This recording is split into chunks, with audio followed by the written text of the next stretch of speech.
Good morning, welcome to Sewing Quarter. I'm Natasha McCarthy, and oh my goodness, do we have an amazing jam-packed 4 hours for you today. We have got a brand new guest for you, much anticipated and long awaited. It's Jo Avery with us for 2 hours today, live this hour and then again at 10 o'clock. So let's see what we've got coming up. So bold, beautiful quilts. That is our theme throughout the day. And oh my goodness, amazing quilts. 8 a.m. is our Cathedral Window quilt. Stunning, stunning, stunning. Whether you like K facet, whether you like tilde, we've got you covered. Then, lovely Lucy Brennan's back. Whoop, whoop. 9 a.m. with a fabulous red balloon quilt. Really, really stunning. And then, at 10 a.m., we've got the Improv house quilt. If you don't like to, sew by the rules, this is the one for you. And then at 11 o'clock, cat at play. Everybody loves a cat, right? Everybody loves a cat. And he's playing and he's on a quilt. Can't go wrong. Can't go wrong. This hour, though, look at this. This is one of the options for you. So if you love Cafe and wow, doesn't this just do him justice? Absolutely stunning. This is your Cathedral Window Cafe Facet Quilt Kit. You've got instructions, you've got fabric, and you've got a charm pack in there. Not just any old charm pack. We have got a whopper. A whopper, let me tell you. Because here it is, brand new today. And then we've also got for you, if you just want to go for cushion, maybe that's your starting point with your Cathedral Window, then look at this. Isn't this utterly charming? This is your tilde version, and I just think this does the circus fabric such justice. I love this. Both of them. Utterly, utterly stunning, each in their own right. So this here is your tilde. Now what you're getting in here is all of your background cream fabric. You're also getting your charm pack, your tilde charm pack there with all of your circus fabric there. So you can choose the colorways that you want to do. It's all in there. And you're also getting full instructions, but the cat, I have to tell you, is not included. And you get your thread as well in there. So all of that so that you can be making this. And then, so we've got 2 different options for you. We're going to make this today, but then you just size it up for the cafe, and we'll be explaining exactly what you need to do. Ooh, now I want to show you the cafe very, very quickly because this is a whopper bundle. Now, you get your binding, your red fabric-free binding, you get your thread, and you get, what was it, 6 meters, massive amount. But it's not 6 meters in total. There we go. So look at this. That would be 12 units of fabric. Okay, so within this, you've got the Cafe Facet charm pack. Not any old charm pack. 42 pieces of 10 inches charm pack. Look at the size of this. It's a whopper. And we're going to show you. So 5.5 meters of your grey, 0.5 meter of your red, 6 meters in total there, just to make that really clear. And then you get your K Facet charm pack in 10-inch squares. We're going to show you a little trick with this because it's quite clever. Oh yes. So for $94.45, you can be grabbing that. You've got your instructions, your thread, 6 meters of fabric plus your charm pack. You are good to go. What are we going to do with it? This. Let's take this and meet Jo. Come with me. Now that's the cafe. This is a Cathedral Window, looking gorgeous. And here's the maker. It's Jo Avery. Hello. How are you doing? Come here. Hi. Mwah. Mwah. Right. Introduction's done.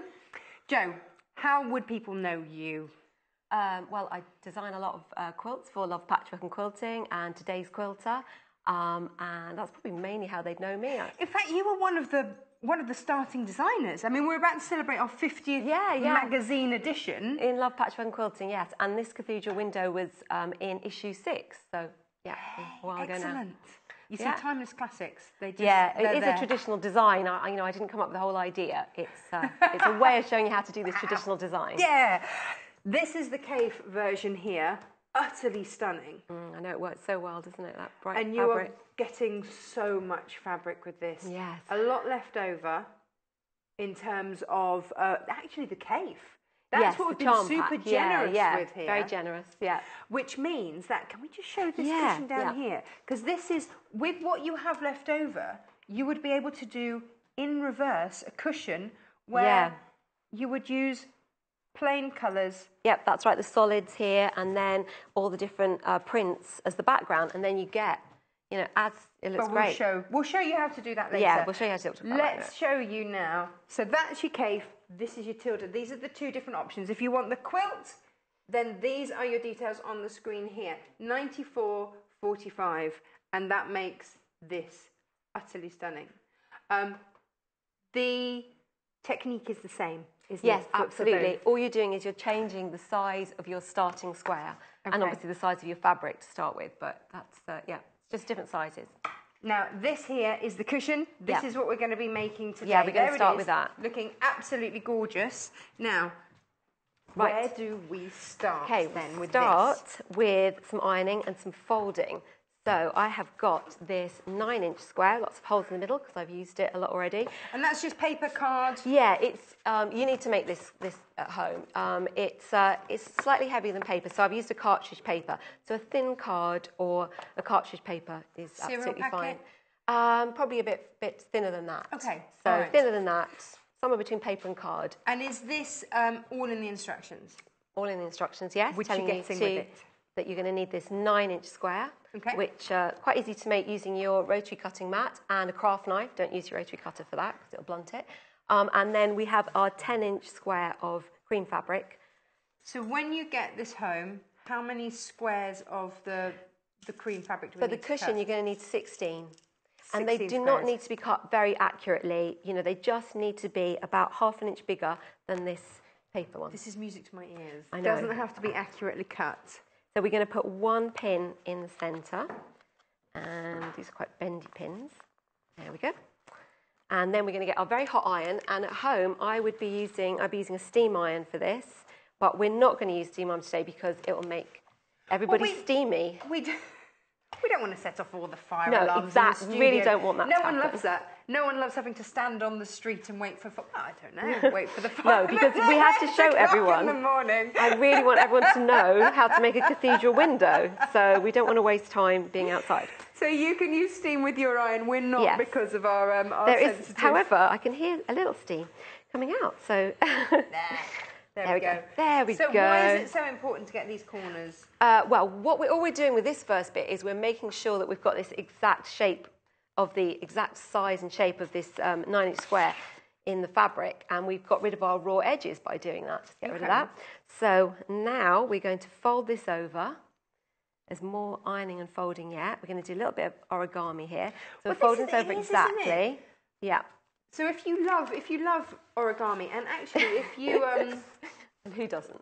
Well, yeah, and if accurate cutting isn't your thing, this is a great alternative. It's great. It's not really like any other sort of patchwork. Hang on, which way? Let's have a look at where we're folding this. So we just folded it over like in half one way. Iron the corners, fold in half. That's it. Yeah. And then we're going to fold it over in half again. Okay. And we're actually going to unfold it again in a minute because we're doing this just to get a centre cross, a centre marking like this. Oh, right. Now what we're going to do is we're going to fold these So my into 16 the centre. Squares. Yes. Am I doing this to every single 16 Yes, you are, yes. The best thing to do is to take them in front of the telly or something and don't, chill out about it. It can seem like you are spending a lot of time doing ironing, but it's quite a big part of what you're doing. There's not lots of cutting, there's not lots of sewing, so this is quite a big part. So some people can go, oh my God, I'm ironing. But it's okay, just relax, take your time, get this nice and accurate. So I folded them all in, and I'm now giving this a good iron around here. Now we've got a message from Karen. Okay. She says that she's really glad we're doing this on a show because she's got it in a book and it looks really confusing. Yes. But you see already, if I was trying to read these instructions without seeing it, this is what I love about Sewing Quarter. You get to see it, but then you do get the book with all the booklet with all the instructions. Yes. So, but it's easier once you've seen it. Absolutely, you can't beat that, yeah. Now, so that's the first stage. There's still more folding to do. What we were trying to remember this morning, you know yeah, those things at right. school, you know where you put and you... That's what we're making with fabric. Yeah, that's effectively what it is. It is. So we can't remember what they're called. Let's just recap where we've folded because all the way in one. This is the key, isn't it? Yes. So we folded in half and then folded into quarters to get that centre Just to get that centre point, to help you guide these in. Then you unfold and then you went in from the corners. Yeah. So they're now folded in the opposite direction. That's it. They're all folded in so they all meet and you've got 4 triangles basically. Yes. Just make sure when you're doing this that you are properly folding these here and these aren't kind of folding back the other way. I'm going to mention that again in a minute. So once it's like that, then you're going to fold again. And this is you really need to make sure that you are properly sort of folding these over. What can sometimes happen is that it does this and you don't really realise it. So spend a bit of time making sure that you're really folding all of these in. I'm just kind of pressing this with my hand. I want to get them all. You could think sort of that finger pressing. Yeah, kind of. I mean, what you could do is you could think, oh, I'll fold one in and then press it, but then you need to do a little bit of adjustment. So it's better to try and get them all in, sort of holding on to it, and then just check that they're all meeting nicely. I mean, it's a bit forgiving, so don't worry too much if you've got a bit of a gape at one side or the other. Swing that round. Hopefully they stay enough, and then. This is the last of the folding. Press. We're not doing any more. I've got an email for you. Okay. This is from Anne May. Right. She says, hello, Natasha and Jo. A bit more. How wonderful to see Jo on Sewing Quarter. Oh, hello, Anne. Last time she met you at the where? Burley. Sterling. Sterling, oh yeah. Castle of Quilters. Lovely. I went up to talk to the lovely quilters in Sterling. And you showed some marvellous quilts. Yeah. I don't know whether I took a Cathedral Window one, but I did go up and do a talk and a trunk show. So, yeah. Hello, Sterling Quilters, Castle Quilters. Good morning. There we go. So that's what we've done. Right, that's it. So you've pinned that. Yes, I've pinned it. Pinned it to keep those flaps down. So you're going to do 16 of these and you're going to have a little pile of them all pinned like that. When you've got them, so this is it. I mean, I have a saying, prior and proper preparation prevents poor performance. So this is it. You'll have these stacked. A mouthful, yeah. Yeah. It's just kind of a warm-up, a little tongue twister.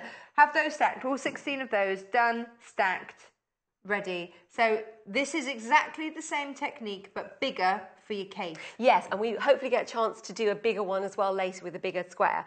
So we're just going to do that one now, hopefully coming back at the end and reminding you of all that again. Jo, I have to tell you, half the stock of the tilde option has gone already. Oh, wow.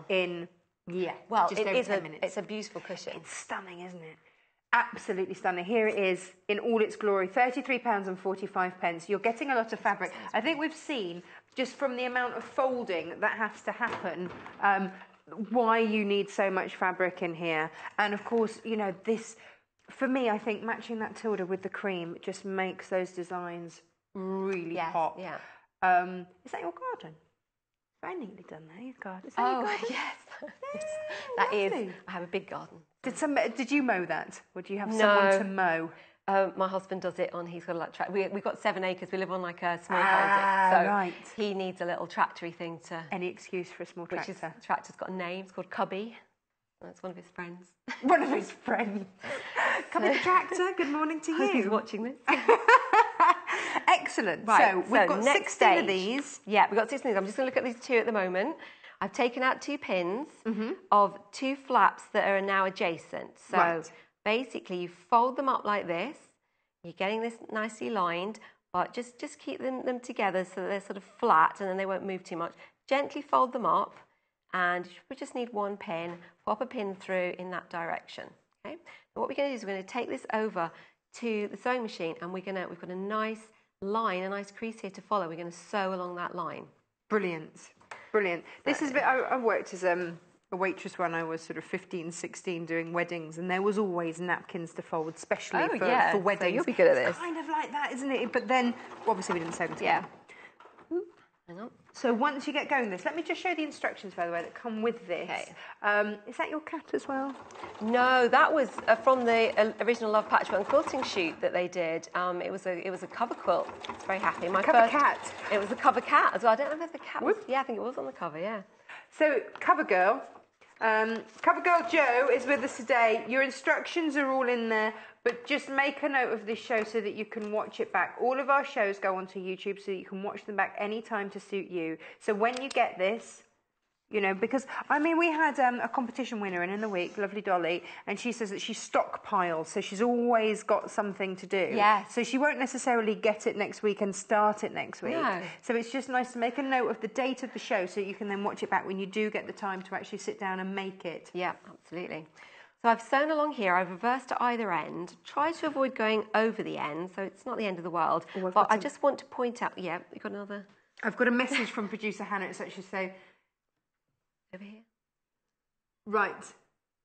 We've just got a little change to make because on the main graphic there with the cushion it says you're getting 6 meters of fabric. How much are you getting? 1.5. Oh, 1.5 meters. We've got it mixed up with the other one. Right. That's all right. 1.5 meters of the ivory. We're changing it now, but just so that you know, that's our fault.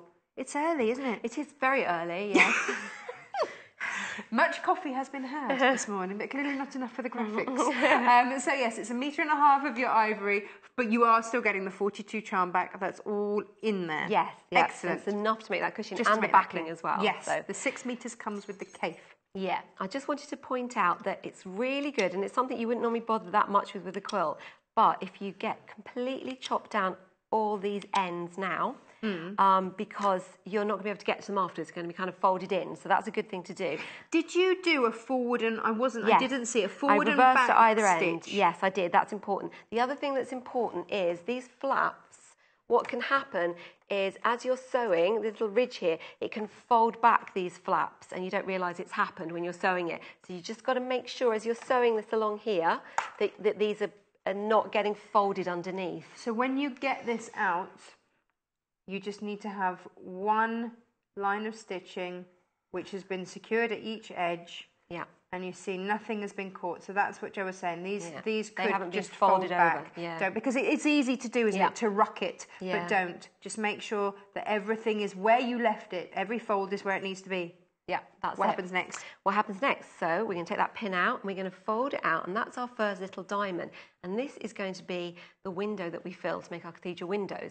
Not quite yet. So Okay. I have 2 others that I've done already.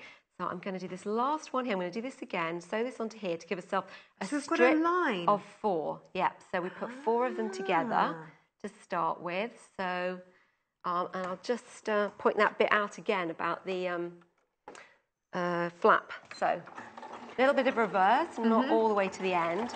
So about here, you want to just check underneath, are they still flat? And, you know, have they folded themselves back? These haven't, but it's worth keeping that in mind because if you have done that, you have to unpick it and do it again. So you're following that crease you've ironed in. So no, we're not getting fussy with 1/4 inch seam allowances. No, you don't need a 1/4 inch We're not doing seam. anything like that. Just using a default, you know, your kind of straight stitch foot on there. As I said, this is kind of like not really patchwork in a way. It is sort of patchwork in that you're cutting fabric up and sewing it together, but it's kind of almost not a quilt, though. We were saying earlier, it's kind of a hybrid, isn't it? When we sell Quilt as you goes, it's quilted literally as you go. And if I just show you the reverse of this, it's almost the same in terms of, not that you're working to a pattern, but look, it's quilted as you sew. So as you sew everything in, it's done because of how the folds are done. So it seems like you are doing a lot of folding and all this sort of thing, but you don't have to. I mean, not with the cushion doesn't matter anyway. We wouldn't be quilting it. We're just making the cushion out of it. But with the quilt, you're not having to baste it or quilt it afterwards. It's all finished. And I will mention how I like that. It doesn't have any wadding in there. You can add a little bit of wadding, and I'll talk about that when we get onto that bit. So what I've got now is I've got the 2 strips that I've done, and I've taken the pins out of this side here. And I'm going to now pin them together, just starting from the centre outwards, so I'm making sure that matches. And which bits are you matching up where? What's Well, the I'm trying vital to bit to match? Match up these corners here. And it's quite stretchy, so you'll find you can do that. Is it a bit forgiving then? There's a little bit... It's really forgiving, actually. I mean, I teach beginners how to do this that haven't done much other patchwork, and it's very forgiving. I mean, obviously, like anything, the first one you make won't be as brilliant as the fourth one you make, for instance, but you do get better at it because you kind of learn from experience. But you'll still have something that looks beautiful, even if it's the first one. I think the design is stunning. I'm a massive fan of this design. So I wouldn't have known where to start. And I'm going to sew exactly what I did with those last two, but I'm going to do a whole strip's worth of it. So now you've really got to watch when you're doing this. So take your time with this. It's not, not a quick sew. You want to be patient. Make sure you haven't caught any of those. And we're going to sew so that we cut right across there and just keep going. Just have a check. This is quite a nice smooth one. Some of the machines have more of a ridge to them and they can catch stuff. Oh yeah, I do. This is our this is our top of the range. That was about to happen there. So. Excellent Elna that we've got today, which is perfect for your patchworking needs. And off it goes.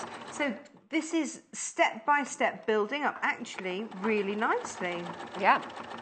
So I like the fact that you're. Is this? Have I got the right term? Stitching in the ditch? Not really, no. But I mean, some people might find it quite difficult to follow that crease. If so, you could actually mark that line. Oh, really? Because some people's eyesight may be not so good, and the light might mean that you can't see that crease very well. But you'd be able to see it well here. So you should be able to mark a line with some removable pencil, and then you'd be able to see it better at the machine. So I'm going to take all these out now. Whatever is going to work for you. Yeah, absolutely. So I'm going to cut off. As I said before, remember to cut these right down. Otherwise, you'll regret it later. That's kind of one of those things. What happens if we don't? Well, what happens is they get kind of caught, and it's hard to get them out because they've been all forced over and caught down. Just move those over there for a moment. So what we've got now is we've got 8 blocks. So this is 16 blocks. Remember, we were going to iron 16 of those. So I've actually got the other ones here ready to go. So now you're finger pressing. Do we need to finger press or I is just it preferable to iron? You can iron if you want, but I just think it's fine to do that. They don't need any more than that. So, but you can iron them as well if you want. Okay. So if I was doing this at home, I would do all 16 and have them all together before I went into the next stage. But because we've got quite a lot to show, I'm not going to do that. We're going to just put that one aside. We're going to do the next stage here and then come on to that one. Can I ask then, when you do the quilt, would you put all of those with the same ply? Would you put it all together before you start to window? So here you've got 25 blocks, and you would do that, and that's about as big as you can get away with. Okay. On this picture here is the full-size one that I did, and I actually did these in 4s. So, and you can go back and find the pattern for the original one if you want to, but that was done in quarters. Okay. This is also a bigger one as well, so it's an even bigger block than this one here. Right. Which I'll talk about maybe when we get onto that. The effect is stunning though. Yes, it's really stunning, isn't it? I really like it with this dark background though. I think that works really well. It's very stained glassy. Greys are really, really popular, aren't they, at the moment? Greys. So to then bring those colours, it does really make it go pop. And I think the red binding is lovely too. This is vermilion, I think, on the Kona spectrum. It's a lovely colour. So the next thing we do, I mean, you might feel, I want to get those windows in, but there's one more stage to do first. And it's like building a house, isn't it? We just want the windows in. We want it waterproof. Yeah, this is a little bit boring, but, we have to do it. So, and it's a little bit fiddly. And this is the only hand sewing you have to do. Though, actually, you can hand sew. I'm going to talk about both of these projects have been done all machined, but there is a way you can actually hand sew as well. And maybe show that on one of the other bits you've got. Right, so show me what exactly we are doing where. I've just put a few stitches in on top of each other there to make sure that's secure. You could use a knot if you wanted to. Which bit? One of these corners. So I'm right in the corner here. I'm taking a few threads at the top of that bit. I want to make this as subtle as possible. So this is one of the ones that we stitched down. Yeah, well basically what you've got here is you've got these flaps. They meet here. These bits, they're already stitched. So every other one, they're still flappy. Okay. So they're the ones that has to be, you'll know which ones you have to do this to, because the flappy ones. Yes, the flappy ones. Very technical. If they're flappy, then you need to do stitch them. Yeah. So I've caught that. That's nice and secure. And then I'm going to the other side, and I'm just catching a tiny bit there. And really what we're doing, you need to make sure you're using a matching thread with this. You want this to be exactly the same. You don't want to see this. Okay.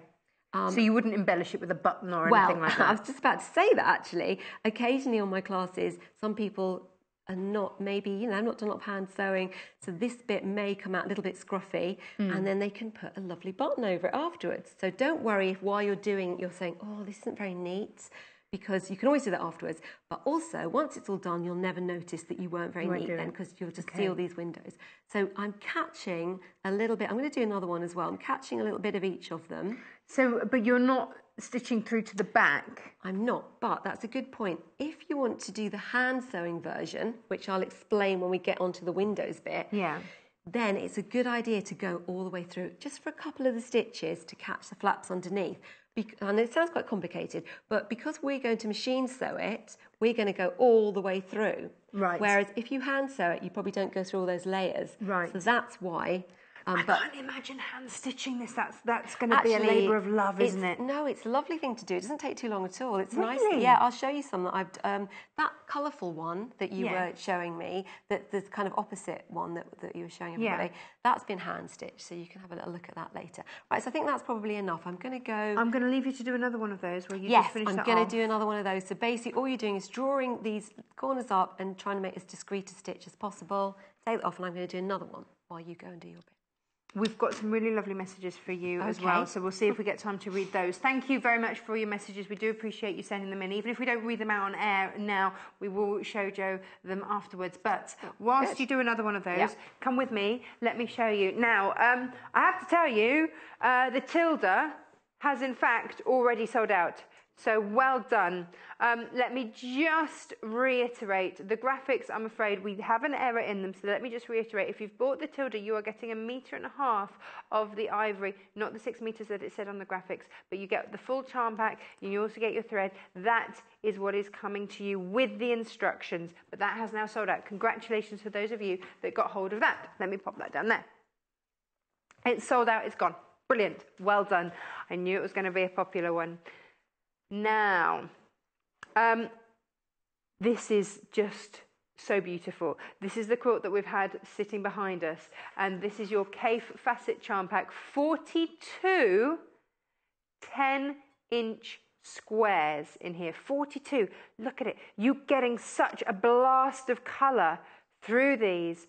Absolutely stunning. So you can... Now, in the design, you will actually use a 5-inch square. We'll show you this later. You'll actually use a 5-inch square. So what you can do is cut these down, and you will have lots left over if you want to leave full 10 inches. So this gives you plenty extra cave left over to play with. So you get your 42 charm pack, 10-inch charm pack. You're getting 0.5 meter of your red, you're getting 5.5 meters of your grey. So that is 6 meters in total. That's where the 6 meters came from. That's your 6 meters in total in fabric, plus your charm pack, plus your thread, plus your full instructions. This is a big kit here for $94.45 with lots left over. NVGC 84, and it's a lot of cave that is left over. This is all we've got available. The Tilda sold out. Congratulations, you early birds that managed to get in and get that.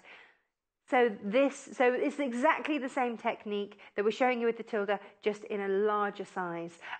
So this is what we've got for you. Absolutely stunning. I think the finished article just says it all. It's just stunning. Take a look at it in a nice close-up. It's just gorgeous. Wow! It is a proper show-stopping wow, isn't it? Just gorgeous. Whichever one you've gone for this morning, congratulations. You are going to have such a lovely time doing this. Absolutely beautiful. Now, I've got messages, so let me just grab some of these. And then, I've got to log in as John, apparently, this morning. I don't look a lot like John, do I? Haven't got his shirts. Diane in Cheshire says, hi Tasha and Jo, what a fab surprise to see you, Jo, on today. I didn't know she was coming. Hi Diane. Well, we did a few little previews. I follow her on social media. Isn't she a delight and knowledgeable? Oh, thank you very much. Oh yes. Lindsay says you're doing a great job. Great. Lots of Thank messages. you, Thank you Lindsay. ever so much. Now, hello. I'm starting You've this bit been here. busy. Yes, because I'm going to, I want to show you a few of these. You get the idea. So remember, if you're doing this at home, you will now have this all together. Right. And basically, what you'll have is you'll have all of these areas ready. So not only do you get these 3 areas here that you got from just one of your strips, when you put it to the next strip, you also have these areas as well that you've built. Oh, so gosh. you have 16 blocks, but you're going to have 24 windows. Wow. It's not maths. Yeah, good maths. My next question. The Tilda charm pack. Yes. We need to cut it down. Yes, you need to cut it down. So basically, you're just going to, I'm not going to do it now, but the easiest way to do it is, hang on, got a little, is if you just put it, the way I did it was I piled about 4 of them on top of each other, and then I just got my ruler the right way, where the ones are. Okay, slightly different to mine, and I pop it on there so you can see the 3, and then I just cut around So there. it's a 3-inch. So I ended up with this kind of weird L shape left over, but they're going into scrap pack. They will be used. But one thing I want to point out as well, that's fine for most of them. But if you have a directional print like this one that's got the elephants on, you need to actually cut it so that it's on point. So you're probably going to actually cut out your 3-inch so that it's like that. Was there anything directional? Because it's going to sit there. It's only these few here. They're quite. It wouldn't. So it's matter that only in much. the Tilda. There isn't anything directional necessarily in the cave. No, nothing really. And to tell you the truth, it's not massively directional. So if it was that way, you can't really see particularly what's going on such a small bit. What I loved though in your finished one was how you did sort of fussy cut so that you did get an idea. This is lovely to fussy cut for other fabric that you've got. And another thing that's really nice to do is I made one once with vintage embroidery. So you've got like lovely, I love vintage embroidery, and you might have old tablecloths, bit of a stain there, but you could cut some nice bits out of it, and it seems a shame to cut it up, but if you're not using them and you can turn it into something beautiful that you will use, then that's a good way of doing it. So. Every time we use something that looks very useful, we'll let you know what it is. This is a great size, isn't it? Yes, it's a really useful size. Really useful. So this is your 4.5 by, let me see, by 12.5-inch ruler. It's $16.95. It's from Creative Grids. It's fab because it's got the non-slip grip in there. So when you are cutting those smaller pieces of fabric, those 3-inch squares, it really grips it so that you are safe as you cut. So for $16.95, I only show it because I know that a lot of you are building your Creative Grids stash. And you need a good selection of rulers. Now, the other thing that you were very specific on this morning when we prepped, right? Were pins. Oh yes, and having a good pin. Yes. Why is it so important? She was really quite a good well, pin. One of my absolute pet hates is a blunt pin. And sometimes if you buy, you might see a lovely tin full of pins somewhere that's maybe not a sewing shop. You might think, oh, I love that. I'll buy that. I want the tin. And then the pins are all really rubbish and blunt. And I get annoyed and throw them across the room because I hate a blunt pin. You really need to be able to, you've got to be able to rely on your pins. So yes, these are lovely. It is. So what we've got for you today are good pins, because otherwise we don't want Jo throwing across the studio. Yeah. No. Now what we've chosen are the Prim glass-headed red pins. We've brought out our best pins. Yes. $7.95 for a pack here. They are extra fine, these ones, but they've also got the glass head. Now, we've seen there's been a lot of ironing going on today. Yes, exactly. So a glass-headed pin means that you can iron. If you've got a plastic-headed pin, it's going to melt and ruin your material. Don't do that. Doesn't matter so much for that one, but when we do the big one, we actually put the pins much closer up to where you're going to iron them, so glass-headed. Very important. Yeah. Very important. So grab those today, $7.95, and make Jo happy. Yes. So next stage, I've done a couple of these ahead, but I'm going to just show you this one. So what I've done is, I use one of these nice pins. I've brought a lot of these from home. So I'm just going to put a pin to make it in the middle. Now, as you can see, this, again, doesn't need to be cut very accurately. You can cut these quite a rough 3-inch square that you need for this. This is music to my ears. Yes, it's all very nice, this, isn't it? And no accuracy needed. Accuracy in the sewing, maybe, so that's going to come. But so what I'm going to do is I'm going to fold this under. It's a little bit more than 1/4 inch, and then I'm going to fold this flap over here and pin it. Right. So you're folding this over, enough so that when you put that, that's about 1/4 of an inch. But if you don't fold this enough, you get a little bit of a ridge. So you want to make sure that's slightly more than 1/4 of an inch. And then we'll fold that over. So now, leave that open. What happens with that? Okay. So I'm not doing anything with that. What I want is I specifically want that to be sort of pokey there and not folded under, because what's going to happen is as we sew it, we're going to do that. And it's going to get folded under. Together. And you don't want to see raw edges. So if I, for instance, to start with, folded this under and folded this under like that, then when I did this, I might see a little bit of the raw edge. So I'm kind of loosely leaving that open, and I'm just nipping this in the middle there, and then folding that over. Now, if you were an early bird this morning and you got in quick, then you might well have got the tilde. That has now sold out. We are still carrying on our demonstration with the tilde. It's the same technique for the caif, just larger, and that is covered in the instructions. Now, the first question is, what colour is the backing fabric on the tilde set, please? It's ivory. Yeah, it's ivory, the spectrum, ivory and Macawa. Yeah. So it's this. The whole thing will be ivy. Now the caif kit. What size is the final quilt? Says someone. It's this big. There we go. Do you want to grab the other side? I think it is about 38 inches. But a stunning 38 inches. Yeah, it'd be a lovely wall hanging, wouldn't it? Fantastic. Wouldn't it? Yes. Yeah. And you get a lot of the caif left over actually in this. Yes. And enough for the backing. So because the backing is kind of... Yeah, the backing is all, included in this, basically. It backs itself because of all the folding you did. And actually, it feels really heavy, doesn't it? Yes, it does. So even though you've got no wadding in there, it's actually heavier than a quilt that does have wadding because you've got so much... So that's why you don't need it. And then it's a lovely pattern on the back as well. It is. It's I beautiful actually used either a way. slightly lighter grey for the bobbin, and that's meant it's shown through. Lovely, lovely. And so it looks, if you're one of those people that sort of artistically maybe puts it down in bed and then just folds a corner, then it's as beautiful folded, isn't it? And but these colours, really beautiful. You can't beat those caif rich colours. You can't, can you? Yeah. I'm going to pop him back there for a second. So we're going to go over to the sewing machine now to fix these down. So I'm going to machine sew them, but just to say that you could actually, this is the bit that you can hand sew, and you'd be using a slip stitch.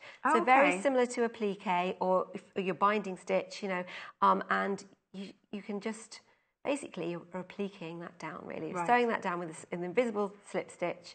And it's actually quite a nice thing to do, to prepare all this, go over and sit and do that in front of the TV. Would you do the whole cushion of those? Yes. And then... That's the best way to do it. It does seem like if I'm teaching this, because I've only got a day to teach it, we actually do it like this so that people get a little bit of everything done rather than spending the whole time and not getting onto all the stages. But if I was doing it at home, I would do the whole 16 blocks, prepare everything the way I've done, put all of these in, and then do this bit.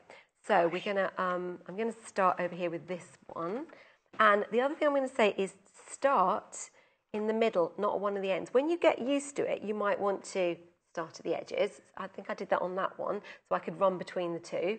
But to start with, don't start at the corners. It's a bit tricky there. So start in the middle of one of your windows. Now, where are we aiming to stitch? Yeah, right, okay, here? so I'm basically trying to do a very neat top stitch close to the edge. Now, this is probably the trickiest bit of the whole thing, especially if you haven't had lots of practice at your machine. So, a lot of people maybe can't get quite as close to the edge as I can, but try your best. And I would also say if you are going to, just take the pressure off yourself, and if you think this is a bit scarily close to the edge, go a little bit further away, it'll still hold it. So I'm sort of preparing ahead that I'm going to go up to this corner, and I'm having a look at that. This is quite tiny sort of fiddly sewing here, so I'll kind of be over before I've started really. I'm going to put a little bit of just one stitch of reverse, or one if I can. And the other thing I'm going to do, actually, I should have already done, is I'm going to just make the stitch a little bit bigger. Okay. Up to 2.9. Because we're doing this quite slowly, it's going to make our stitches look smaller than they would be if we were normally at a normal speed. Okay. So they don't look really tiny. I'm just going to make them a little bit bigger. So then when you get to the corner, where do you go? I'm going to just switch it around and go back so you do here. that whole square? You don't sort of loop your way diagonally across or anything? No, I'm going to do the whole square. I'm going to go around, make sure that can get a little bit caught there. I've put the needle down facility on this machine, so every time I stop, the needle stays down. That's a great thing to have if you have it. As you get to this corner now, you're sort of pulling this out a little bit, trying to make sure that you can fold that over neatly. So this is, because this is kind of on the bias, it's got that bit of extra stretch. Yeah, absolutely, give. it does, yeah. Excellent. Up now, to here. we've had a question. Well, Jill says, hi, bit confusing as Charm Pack looks as though it's a 10-inch, which is a layer cake. Can you please confirm if the quilt kit includes a 10-inch? I don't think that you're allowed to call it a layer cake though, because that's a moda term. So yeah, it's a 10-inch charm pack, but they are also called layer cakes. It gets so technical. Basically, in the CAFE, which is the graphic up there, with the CAFE you are getting a 10-inch. We're not allowed to call it a layer cake. That might be how you know it, but that's what Moda call theirs. This isn't a Moda one. This is from Free Spirit. This is CAFE, and so we have to call it a charm pack. And it's 42 10-inch squares. So yes, Jill, other manufacturers call it a layer cake. We're not allowed to call it that. So that's why. So everything that comes in that bundle, 10-inch charm pack, you might know it as a layer cake. And then you're getting 5.5 meters of the grey. You get your thread, and you're also getting 0.5 meter of that red and full instructions. I hope that's clear. £94.45. Single figures for this now, so if you are after a whole load of CAFE, and actually there are two ways to do this, aren't there? Because the CAFE quilt uses, am I right in saying 42 squares? Yes, that's right, yeah. Of CAFE.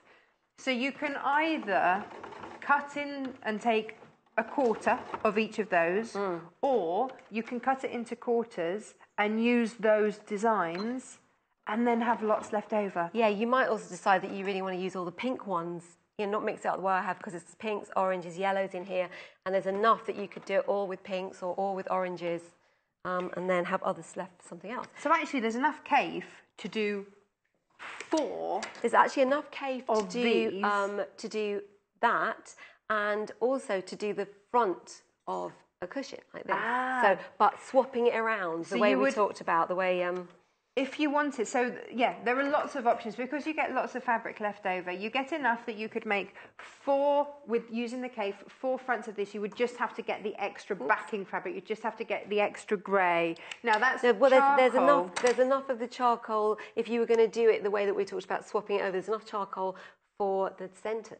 But there isn't enough to back the cushion. Right. But otherwise you would. But if you might not even want the charcoal. You might want to do 4 like that and just buy extra backing fabric. Absolutely, and then you'd get a whopping great big one. How big would that be? Yeah, I wouldn't advise that, because you could do that, but as you put them together, it's a lot to get onto the machine. Right. So you'd have to be super experienced. Yes. I need a one with it. Yes, you would certainly be. I mean, you know, it could be done maybe. Everyone knows where their capabilities lie. Exactly. Don't start with that. I was only thinking, because when you said here, you put 4 together. Yes, I did, yeah. Would that be a way? Well, yes, but they weren't as big as that, you see.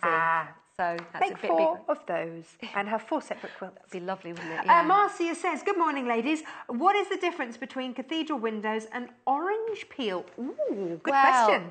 Orange peel, I haven't actually done orange peel, but basically you end up with the orange peel being this sort of shape here.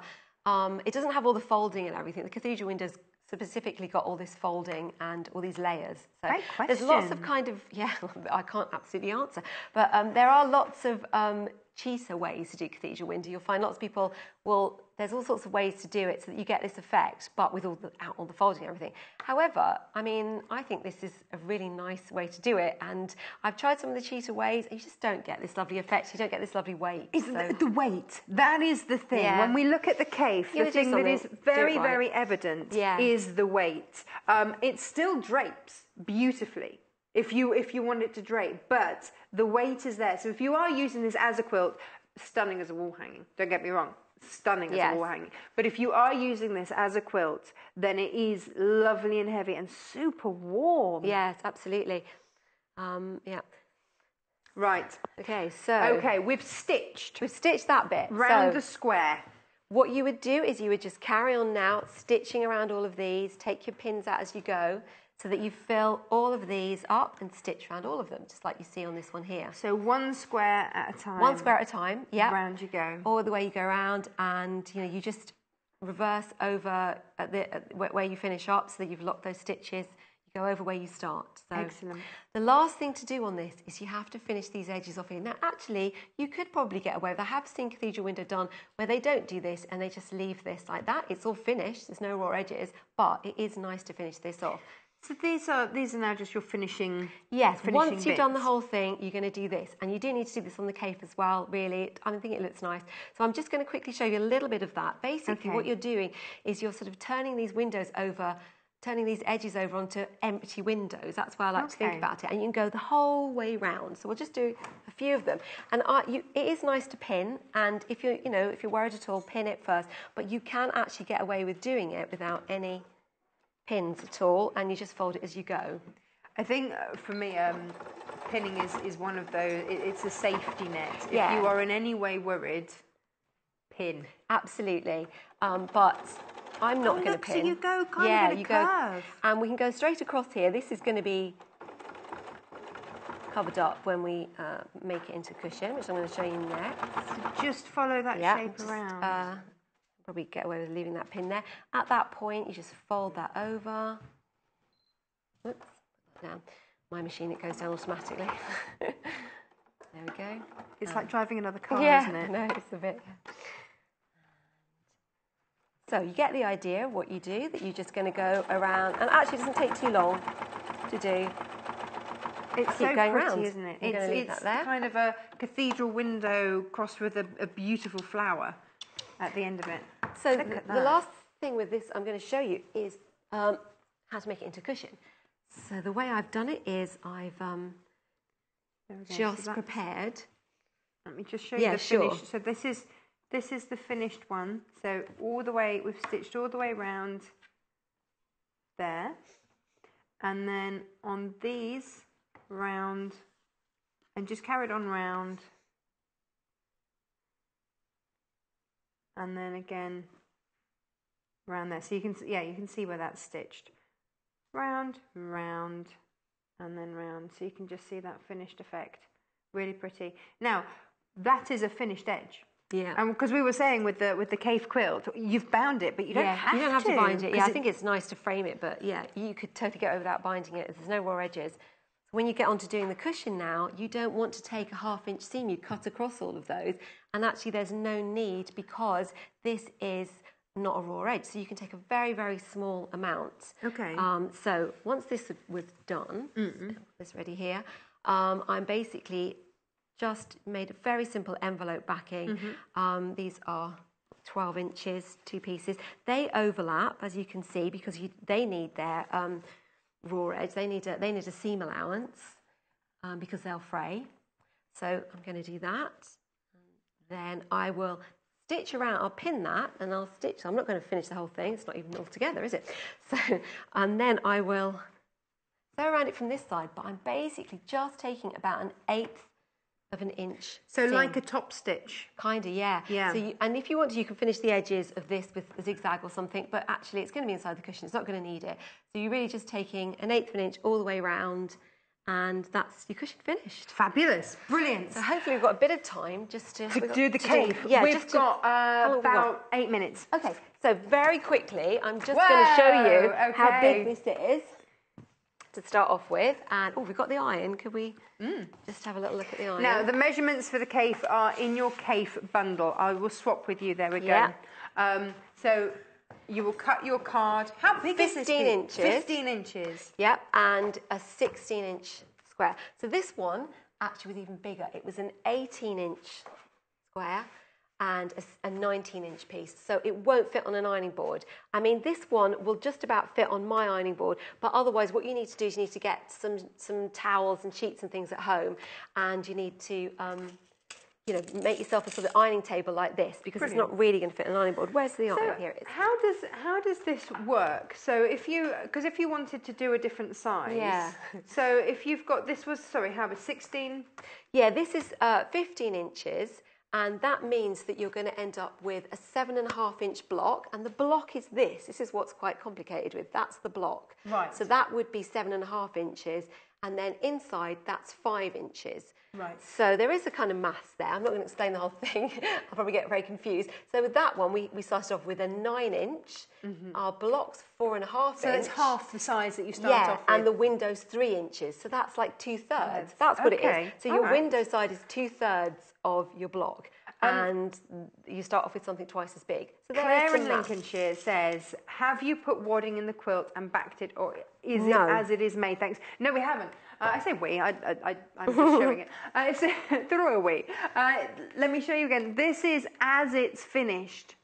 So there's no wadding because you've got the folding. There's so much folding of the fabric. Yeah. That is what is giving you your quilted finish. However, when I did that larger one, I used a 6-inch square here, and I put pieces of wadding under here. Oh, and nice. that worked really well. So you can. So in the original one, you could do that. And it's a great way of using wadding scraps up, because you always have bits and pieces that are left over. So I can easily iron over that glass-headed pin then. That's not a worry at all. That's fine. So the only difference I've made here is that I've put a pin either end, because I've got a much bigger piece. Oh, I see what you mean. That's why your glass-headed pins are, they're great really here. important. Details down the bottom for those. If you've got plastic-headed, then don't iron. No. Grab some of these. $7.95, top quality, great glass-headed pins. We are making a block from this now, which is your cave facet cathedral window, which is gorgeous. So the edges, you cut this an inch bigger, and then you fold in a 1/2 inch. Exactly, yes. And iron it down. Yeah. So it's not quite as hot at the moment, but it'll work for this. So I'm going to do exactly the same thing. So the first step, fold in half. a nice recap of what we did before. See if I can remember. Fold it in half. Do you iron it then? Yeah, I'm going to iron it now. It's worth spending a bit of time to make sure that that's properly in half and you're happy with it. You don't want to kind of rush these too much. You do get a bit fast as you go, and you think, oh, this is just ironing and folding. But actually, it's one of those things that you do get better with practice. So, and then we're going to fold it over again. So this is like a napkin. This is right now. This is how you would fold a napkin or a hanky. If you iron your hankies, then this is how you would do that. And then it changes. Hankies. And then we're going to now fold it into the middle. And this is where you need to make sure that you're not some of these seam allowances aren't sort of folding back the other way. It's a little bit trickier to do these bigger ones with the folding and ironing. But it's much easier when you get onto the sewing bit, because you saw how tiny it was. I was working with that tilde one, but it's not so, you've got a lot more to go on when you're sewing around that. So it's trickier in this bit, but easier when it gets to the sewing. It's not so fiddly. Patricia says, can she use starch spray here? Oh yes, you could totally do that. Yeah, that would be a good idea. And also, it's worth thinking about that. Obviously, I know I've tried out this macaron. It works really well. But some fabrics are quite difficult to do this with. They just won't hold the crease. So, I've starch spray. Yeah. We've got on our website, if you are after a starch spray, our best press spray is on there. It's $4.95 a bottle. Just put best press spray in the search button. It will come up. It's $4.95. You've got 3 different options. You've got lavender, you've got linen, and you've got no scent at all. It's up to you. So yes, Patricia, good call. Yeah. So last bit, I folded them in again. So hopefully this is all coming back to you from when I did it before. Oh, no, we said that this was like the games you used to have in the playground. What are they called? We've had a viewer say, what were they called, Hannah? Flick Flack. Yeah, that's what I knew. It's the Flick Flack. Flick Flack, that rings a bell. Or Deborah says it was a fortune teller. Fortune teller, yes, that's it. Yeah. They were great fun. Yeah. So just as we did before, we're going to pin it like this. And we don't have time to make this one or anything, but you're going to get the idea. You're going to do exactly the same thing. You're going to make, this time, 5 of them, a row of 5. You're going to do 25 altogether. This is quite a bit of ironing. Yep. That's, a few programmes on TV in the evening. Well, start off in the morning. By the time we get to midday, you'll have done it. Do it when there's something else going on, because you don't need to think about it too much. It'll be quite meditative. So when you've got those, you're going to have, so I come along here, you're going to have 5 of these, and you're going to line those up. Exactly what I did with 4, but you're going to do 5 of them, sewing them on here, and then another 5 and another 5. So you've got 25, and it's quite big. It is a bit more to manage going through there, but it's totally manageable. And you do exactly the same thing. The only difference is I've bound it. Jo, thank you so much. Okay. Utterly stunning. That is your first live hour with us done, but it's not all for today. No, you will be back at 10 o'clock, bringing us more beautiful inspiration. I'm going to go and have a look at that cave material for you in just one moment. Jo, thank you so much. Lovely. Well, it's been Utterly great fun. stunning. I hope everyone's able to do Cathedral Window now. Well, brilliant. Absolutely brilliant. Remember to make a note of the show and watch it back when you get your kit ready to go. Now, come with me because I want to show you everything that you're getting in here. Now, that is what you will be making. Utterly stunning. We are in single figures for this bundle, and here is why. Because, let me just show you very quickly some of these fabrics. This is coming in your 10-inch charm pack. Now, we had an email in earlier saying, I know this is a layer cake. That is a manufacturer's term for it. We call it a charm pack because that's what we're allowed to do. Look at this. This is your cave. Stunning as ever. We've put it with 5.5 meters of your grey, 0.5 meter of your red to bind it, but it is absolutely stunning. So what you could do, because you get, I think it's 2 of each, you could take 1 of each and cut those down. So you need a 5-inch piece of cave. So you could have cut that into quarters and you've got 4 there to go. Absolutely stunning. I've not seen that. Look at that. Cheeky can, girl.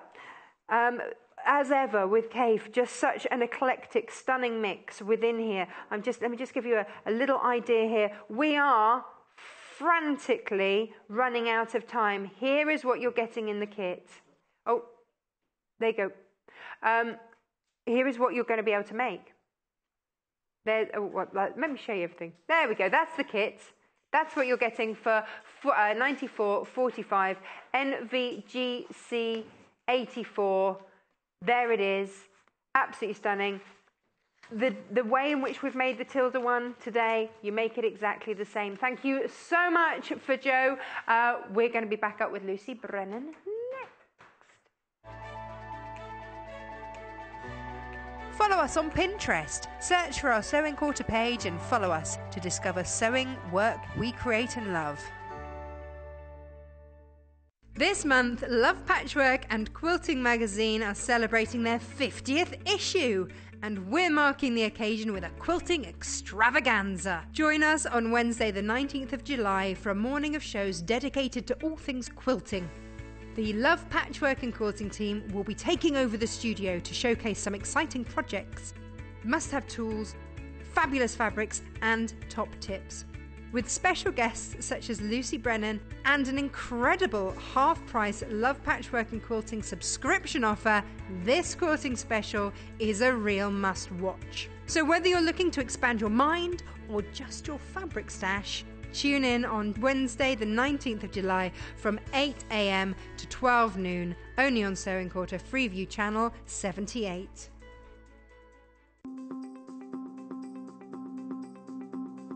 So we're going to show you how to do a backstitch. Now a backstitch is a great one to use when you haven't got a sewing machine available, but you need to repair or fix a garment. And the backstitch is a really strong stitch to do that with. First of all, you need to start with the wrong side of the fabric first. So I'm just going to place my needle through to bring it through to the front.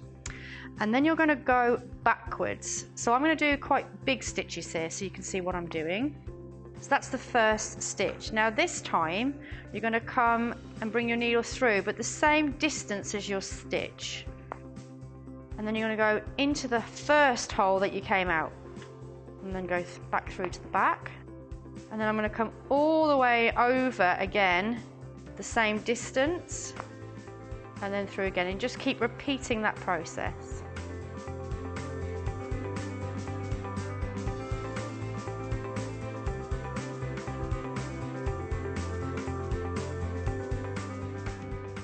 So this is my final stitch now. So as you can see, there's my row of back stitches, and if I just turn that over for a second, you can see that it's almost as if it's double stitched along the back. So you can see it's a really secure stitch to do when you haven't got a sewing machine to hand. The Sewing Quarter website is simple and easy to use. You can view a live broadcast of the show on our homepage. Get instant access to our online shop, which has a wide range of wonderful products for you to choose from. You can also enjoy a selection of projects and guides which we have on offer to help you enhance your skills and gain valuable tips. Watch the live shows and you can buy the product which is currently being shown on air. You can even message the studio to ask our presenters or team any questions you might have. Below, you'll find all the products from today's show for you to look at and purchase. On the right of the screen, next to today's products, you will find our simple program guide listing all upcoming shows. So, join us today at sewingquarter.com. When you spend £10 on your first purchase, you will receive this free sewing kit from the Sewing Quarter worth £14.99. There are 6 days till Christmas, and you won't be needing those festive sweets once you've sampled our fabulous festive treats.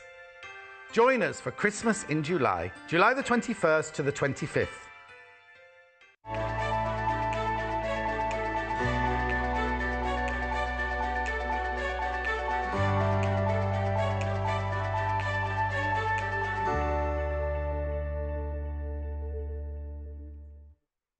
Welcome back. Now this hour we have another quilting great. We've got Lucy Brennan with us this hour, and this is what we're making. Look at that. Isn't that just divine? Brilliant. Absolutely brilliant. On a log cabin base with a fabulous balloon on there. We like that an awful lot. Now this is from this book, which is your Quick and Easy Quilts. Now, Lucy loves this book because look, this, if you remember this quilt was also made, that sold out. Now that was also made out of that book. So if you've got that book, you've got the capability to make all sorts of goodies. We're not doing that this hour.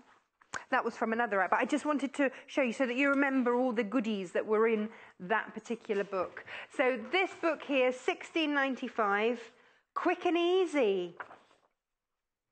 It's deceptive, isn't it, some of these things? Because I would have looked at that and thought that would have taken days, weeks, months.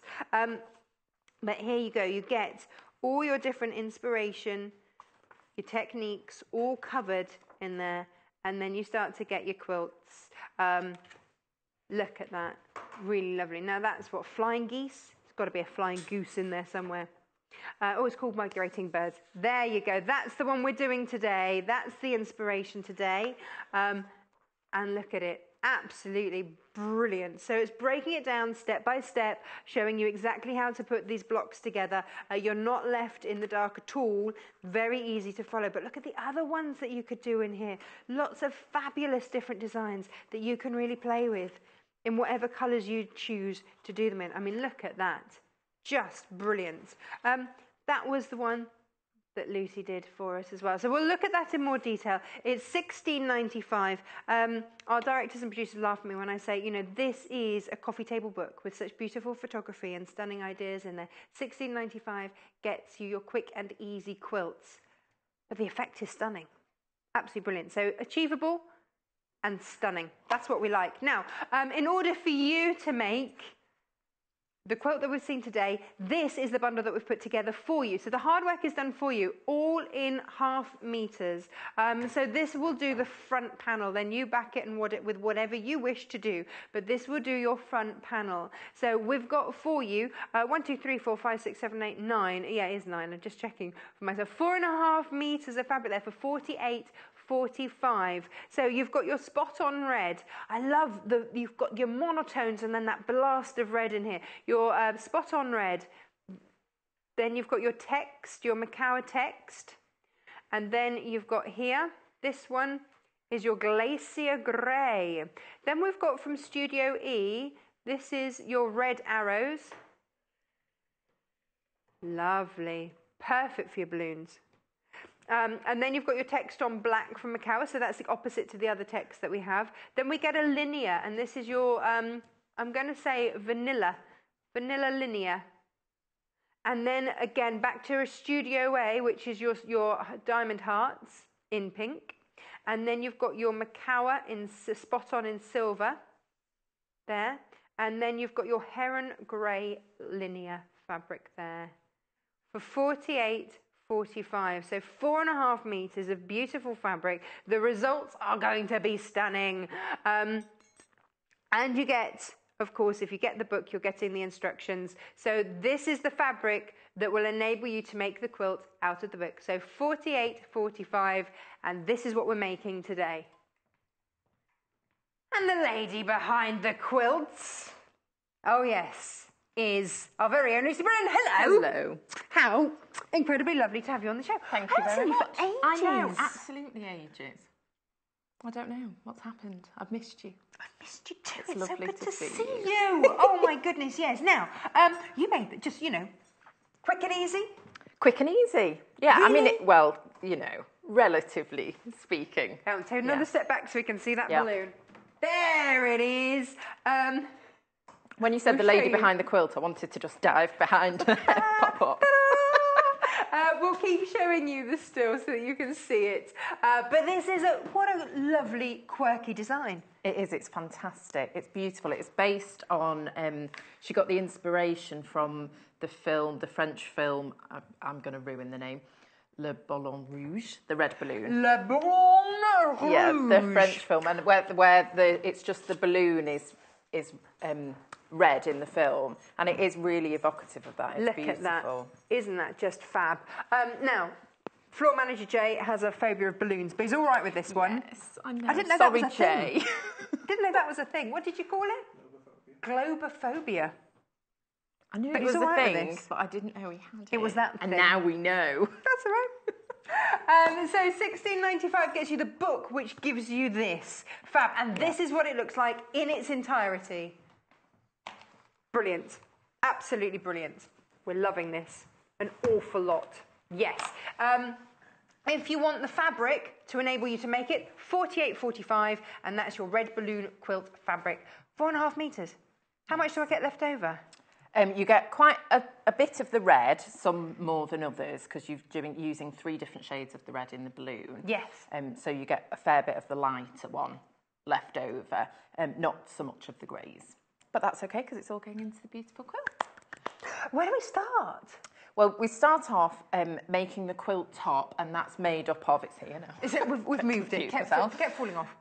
Made up of the log cabins. Right. So you've got 9, I believe, of the log cabin blocks. Yes. Right. So they're very large size. So that's quite easy to put those together. So I'll start off with the log cabin, just give a few tips about making that, and then we'll get on to the balloon, because that's the really fun bit. Well, that's what's so striking about this quilt, isn't it? What I love is that actually those tones that it's in will go anywhere. Yes, absolutely. It will absolutely go anywhere, but then you get that lovely splash. Now, my 3-year-old is absolutely... It's like having an elephant on this set, isn't it? Jay's tiptoeing around, taking things away and tripping over. We're all good now, but we are giggling.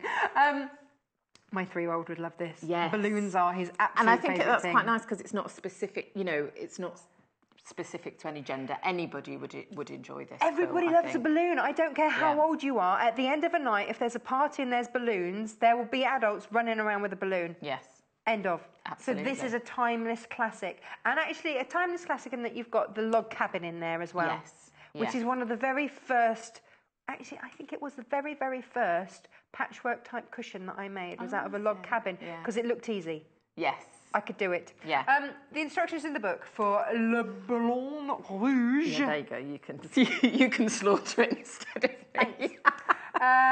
One of our managers, who is actually French, FR, we have to call him FR because no one can actually pronounce his name properly, will probably be crying Yeah, as sorry we say about that. Sorry about that, FR. Yeah. I'm just going to go with the red balloon. Now, are the instructions easier than the pronunciation? Absolutely. Brilliant. Yes. Lynne is fabulous at writing patterns. It's all very, very clear.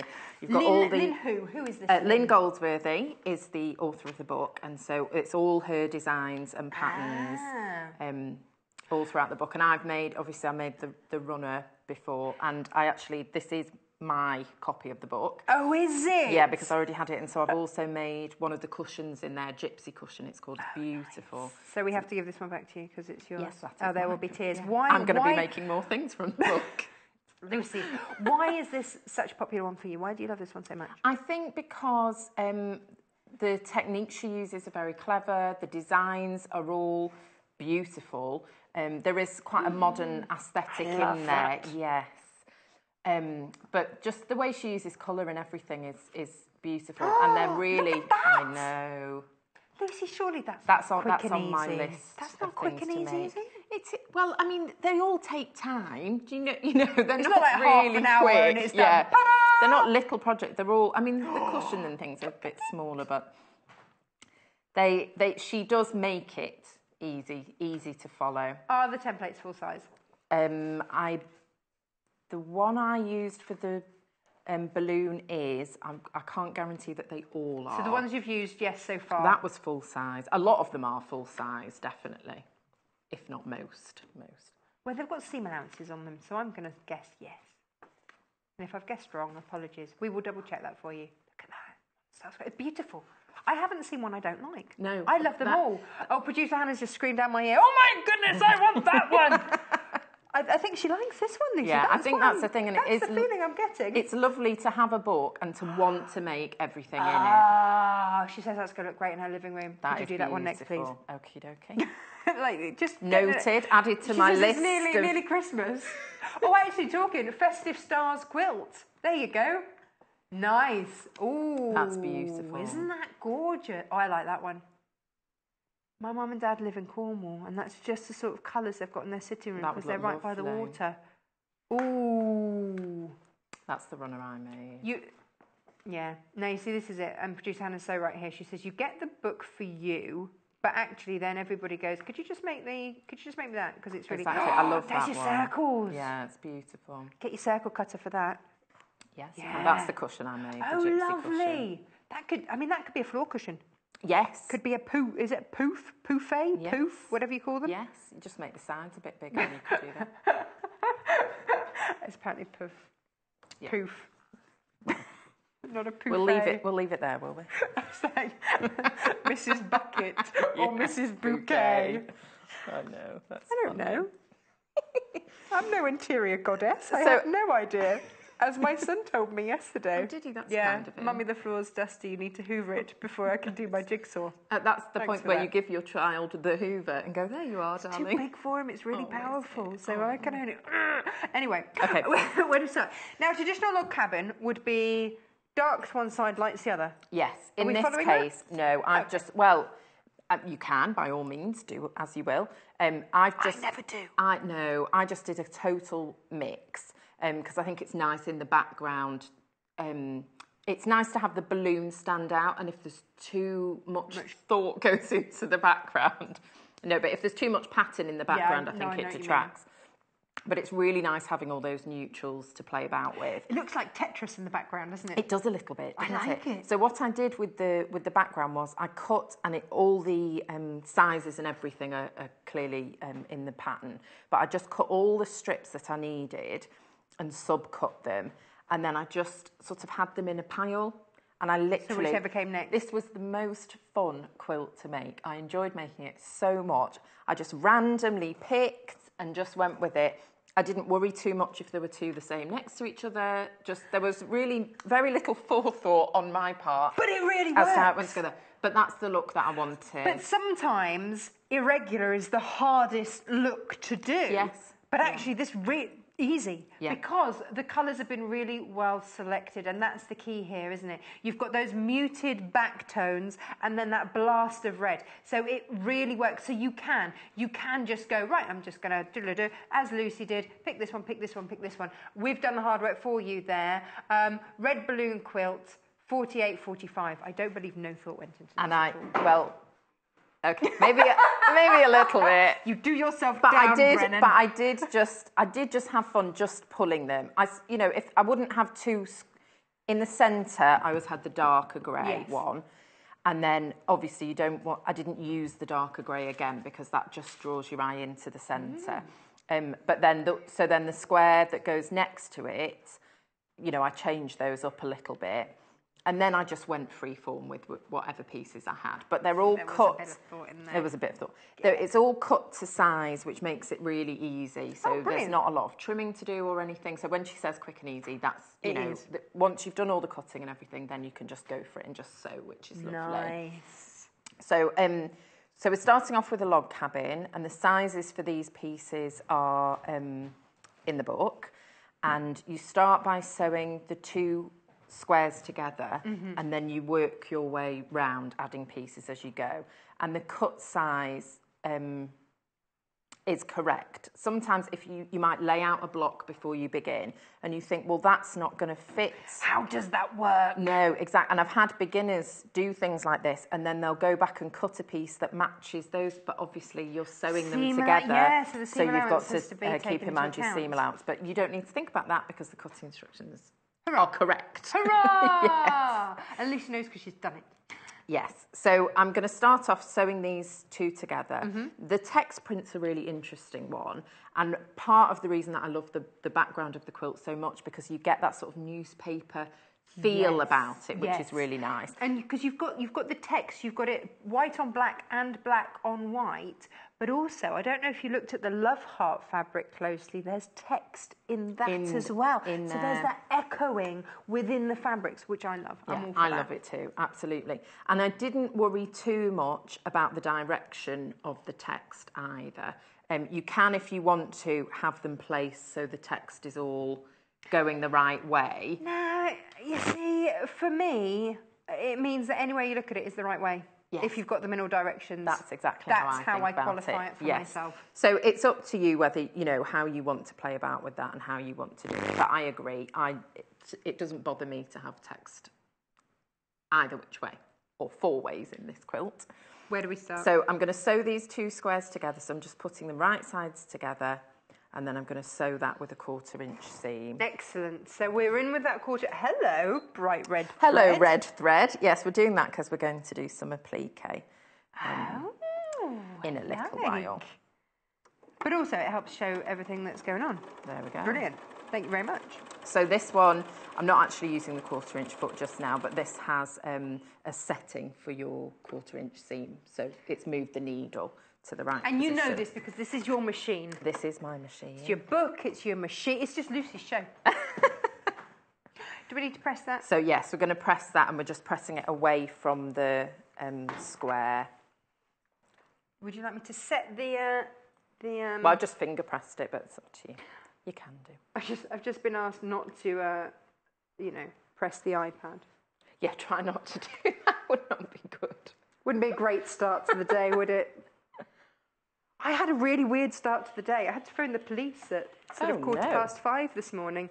There was a kamikaze lamb on the loose trying to jump in front of my car. Talking of Jay's fear, I have a fear of sheep. Do you? Yes, I actually literally do. How embarrassing is that?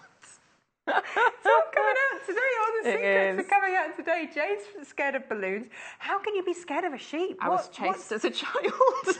I was chased as a child on more than one occasion. And I remember my mum making us go for a hike at about 6 o'clock one morning and just being faced with evil sheep. So there we go.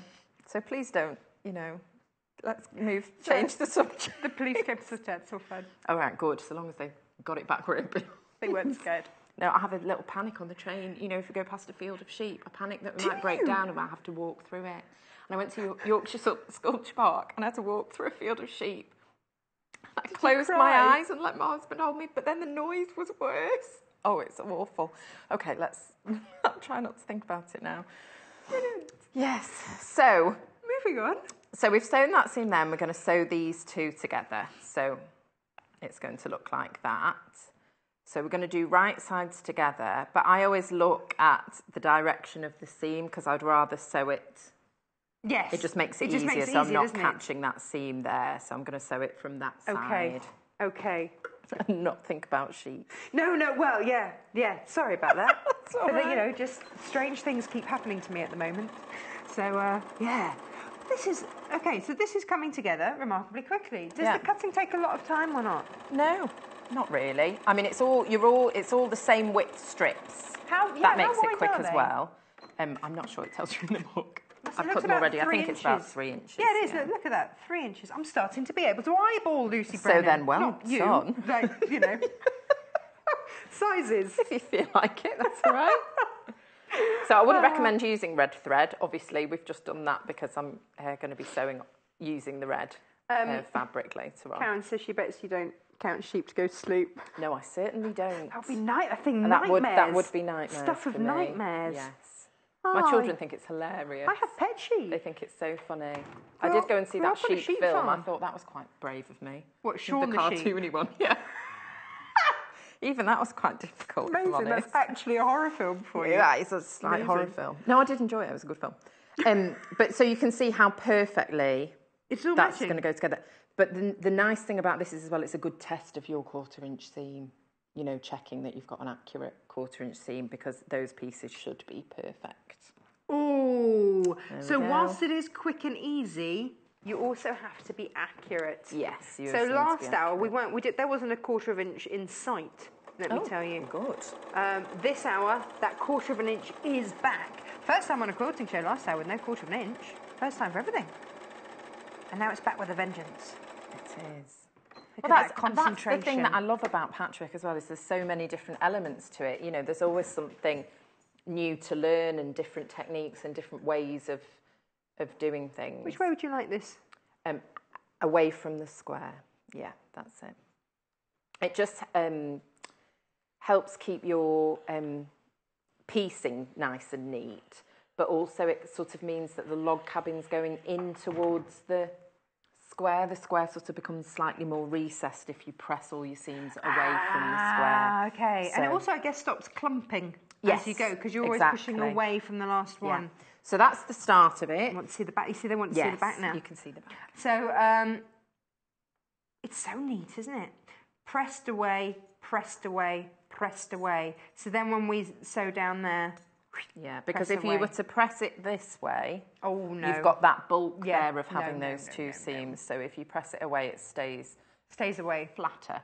You can, if you wanted to, press the seams open, but then you're getting away from the quick and easiness of it because it takes longer to do. Quick and easy, remember, quick and easy. So you keep going and building up your log cabins. I think the final strip is 18 Which inches way about. do you know how to go? Because the next bit is going to be a strip down there, or does it go there? No, you're always going. You can go clockwise or anti-clockwise. Okay. It doesn't matter. Or you can, and you can have this square that joins to your centre one in any position. I try and remember it, and I don't know if I'm right, which is why I'm asking, is that if I've got 3 edges, that's the one I have to sew to. Yeah. Because there I've only got 2. I'm like, That's a good way of remembering. 3 sides. I might have been sewing late at night and done a couple to the wrong side, and it's only from seeing that there's one seam that I've gone, no, you've done it wrong. No! So get the unpicker out.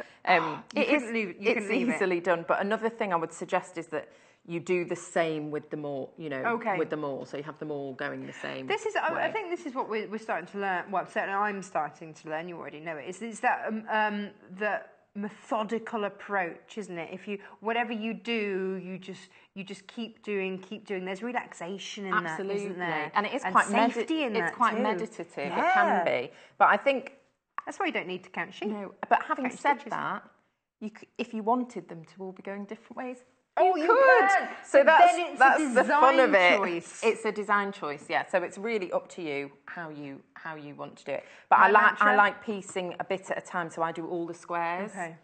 So I'll just chain all 9 of the pairs of squares and then do the next one. Do the next one, and that's why I was just pulling from the piles. There are no mistakes, simply design choices. Absolutely. What's next? Absolutely. So the next bit is the balloon itself.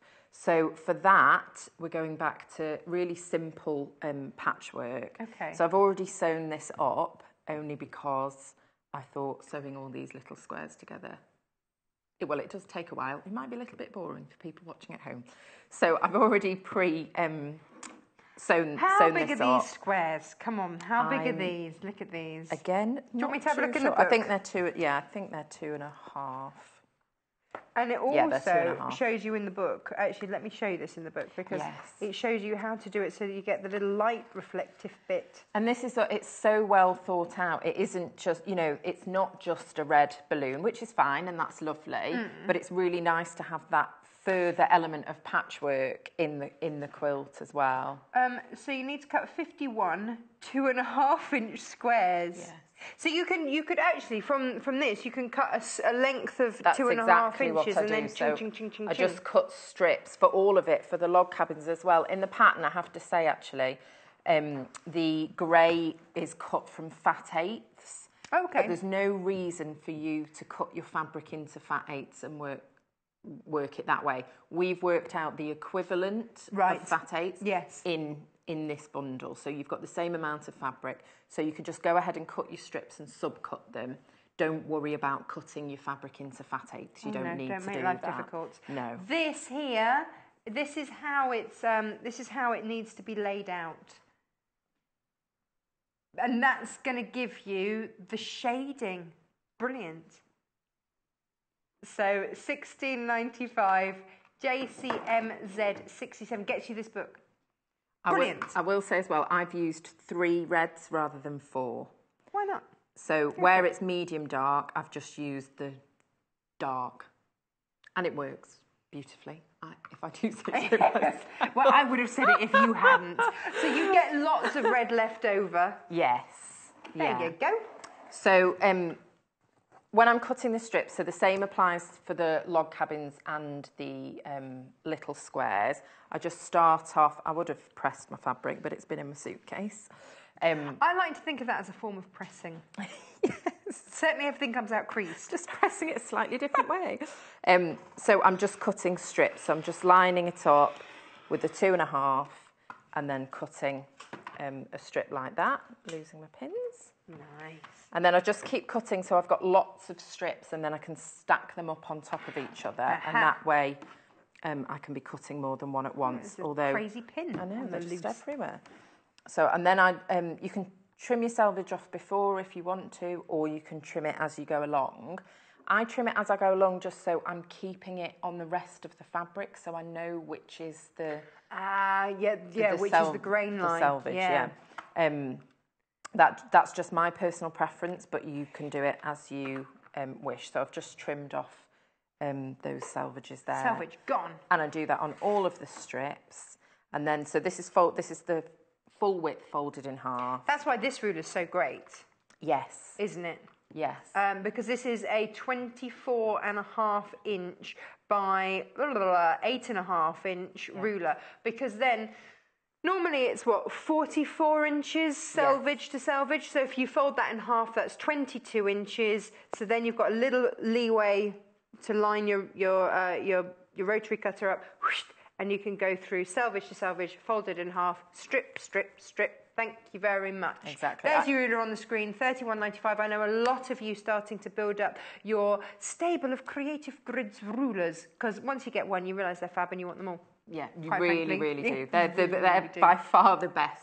Coming to Absolutely work the for us best has been rulers. quite expensive for you, hasn't it? has. Yeah.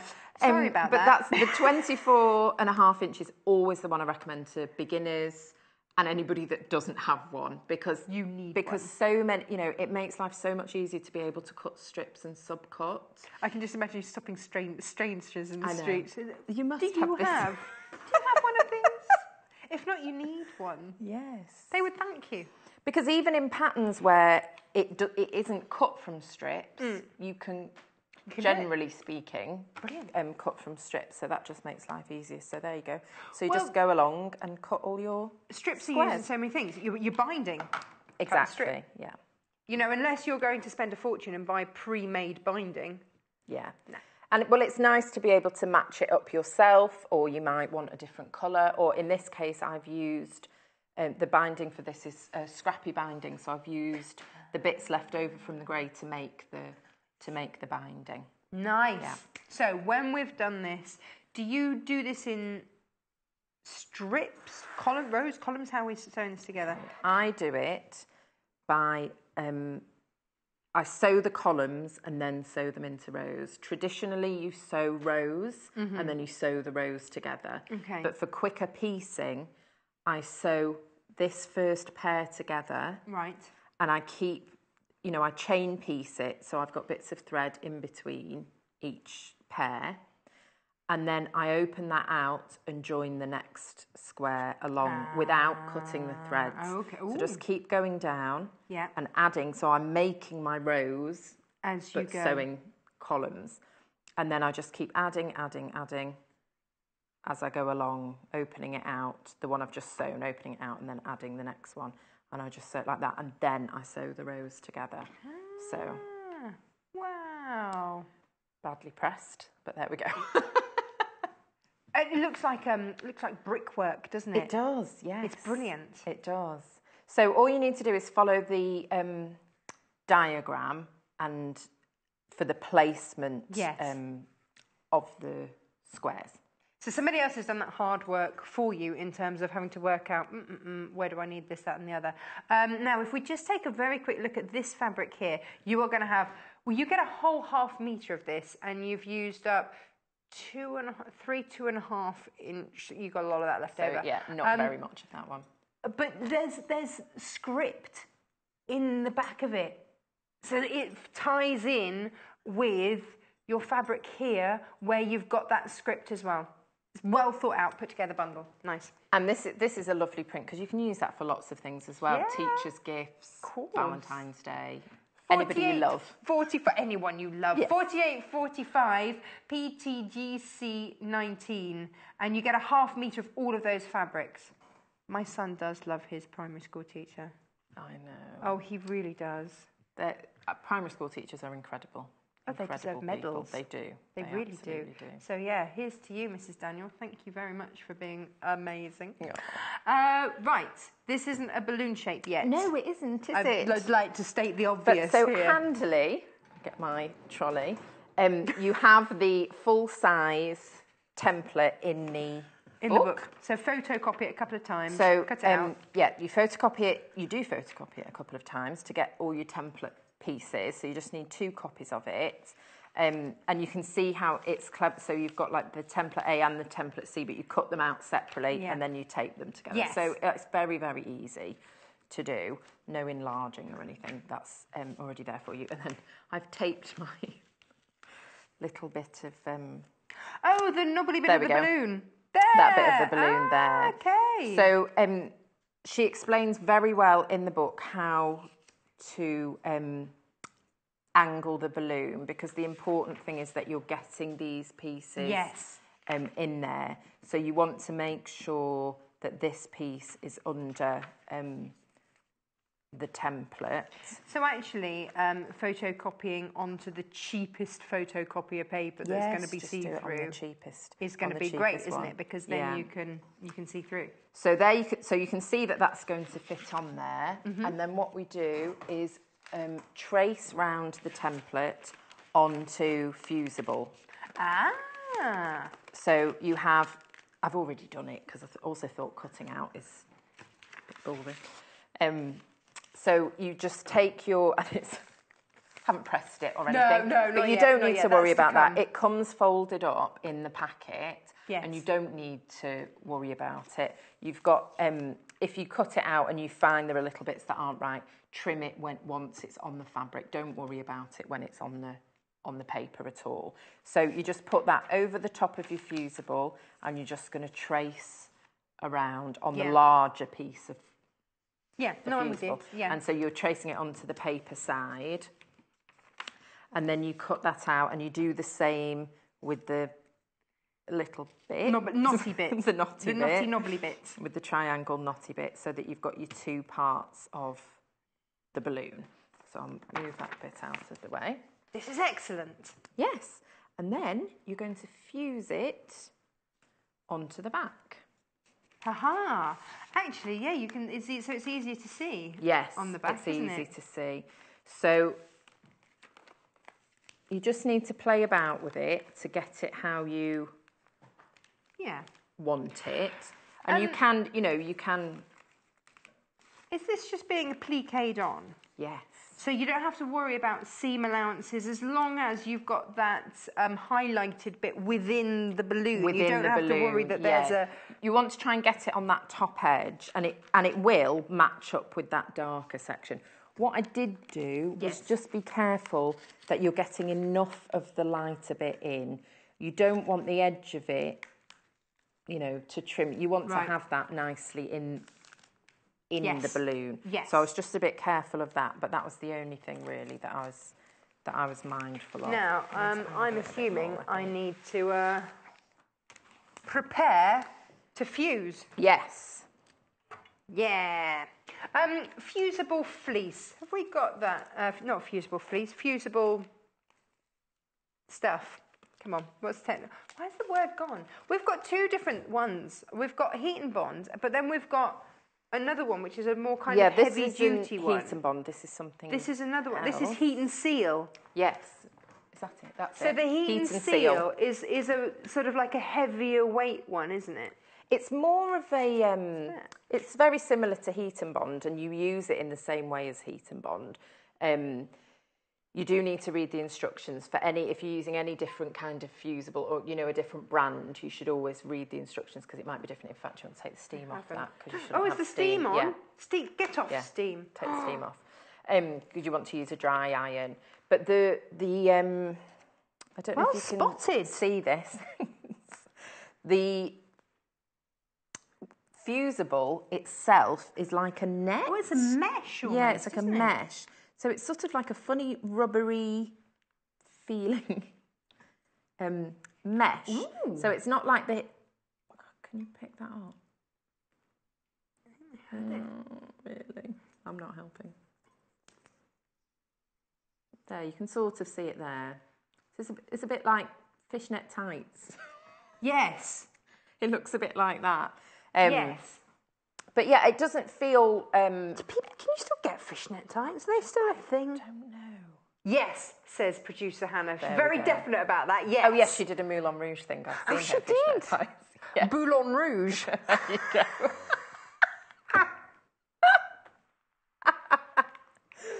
So, Lucy, where have you been? So it doesn't feel any stiffer than any other type of fusible I've used before. So I wouldn't say that it's particularly heavy. In fact, that one says light. So that's the light version of it. So it just is on the packet. It felt the same. It was just that the glue is slightly different in that this is a mesh rather than the sort of dots that you might be used to. So it's sort of more durable when you're going onto because you've obviously got the two bits of fabric, haven't you, where you've quilted? Yes. Right. Yeah. Do you think that's done? Yeah, I'm sure that's done. And then we just need to do that bit as well. So. Oh, where do you want that? You can kind of you've got a bit of area to play about with it. I think on the one I did, I got a darker bit and a lighter bit. So we'll maybe just go with that. Again, I wouldn't have, don't get it so you've got a lump of seams in the back. I would try and position it somewhere where, let's do it there. There you go. Shall I leave you to that? Okay, yeah, that's fine. Come with me. Now, we've showed you the finished quilt. It looks like this. Ta-da! It looks amazing. I love the fact that you've got that neutral background there. This is a timeless classic. Everybody loves a balloon, apart from floor manager Jay, who's scared of them. Everybody else loves a balloon. And the bundle that we put together for you gives you 9.5 meters of fabric so that you can do the log cabin background and then you can applique on this fabulous balloon. I love this. Imagine this is a first birthday quilt. That would then just stay with you forever.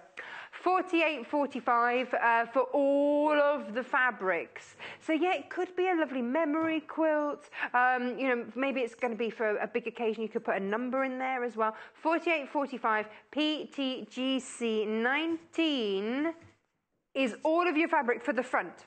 What you then wad it with and back it with is entirely up to you. Now, Lucy did say that you do get enough fabric left over if you want to piece together your binding to go around the edge. So if you do a scrappy binding, then you are good to go. $48.45, and that's a big old quilt. It's come out of this book. Hurrah! This is Quick and Easy Quilts. This is actually Lucy's copy. So she's watching to make sure that, you know, I don't run off with it or anything. It's got brilliant designs in here. Producer Hannah really likes this book. In fact, I've had to turn the volume down on my talkback because she keeps going, I like that one! And she gets very excited about it. Oh, Producer Hannah, have you seen that one? Oh, Producer Hannah doesn't have a headboard, so she might just do that and do a quilt. You have been quilting though, haven't you, Producer Hannah? I know. She's got the sewing bug as well. Look at that. I like that. There's so much in here. There's our balloon. Full instructions. Templates, just photocopy, sellotape together. There's lots. It's a good inspiration. If you've lost your quilty mojo, look at that blast of colour. Then this is the one. Oh, this is the one that we all went, ooh, hang on. Ooh, what? It is a bit Singing in the Rain-esque, isn't it, that one? Yeah. Then, yeah, classic checkerboardy type. Oh, I like it, the grey. There's something really special about the grey. Half of the stock of this book has gone. Lots of you also loving this. Oh, this is the circle one, isn't it, that I really love as well? Yeah. Oh, decisions. That's the hardest bit, is where to start, which one to do. Oh, this is Producer Hannah's favourite. But then, you see, coming up is the one that Lucy... Not that one. Not all that one. Here it is. That's the one that Lucy did on another show. There it is. So look, lots of it. Oh, there's the cushion that she did. Lots of inspiration. I reckon that you will probably, Lucy, end up working your way through this entire book. Oh, look at that. A veritable village with cotton houses coming up next hour. Yee! So, if that has tickled your fancy, Quick and Easy Quilts it is, $16.95. JCMZ 67 gets you that. And if you want to get enough fabric to get going so that it's all bundled together nicely for you, you don't have to think, the colour, everything, the detailing, all done for you, $16.95, and you could be making that. Oh, yes. There it is. There it is in its entirety. Now, Lucy, I left you pressing with a pressing matter. Yes. So I pressed the fusible onto the back. Yes. And then I've cut it out on the line. So the next step is to pull the paper off. So I've done that with the triangle. Do you know what?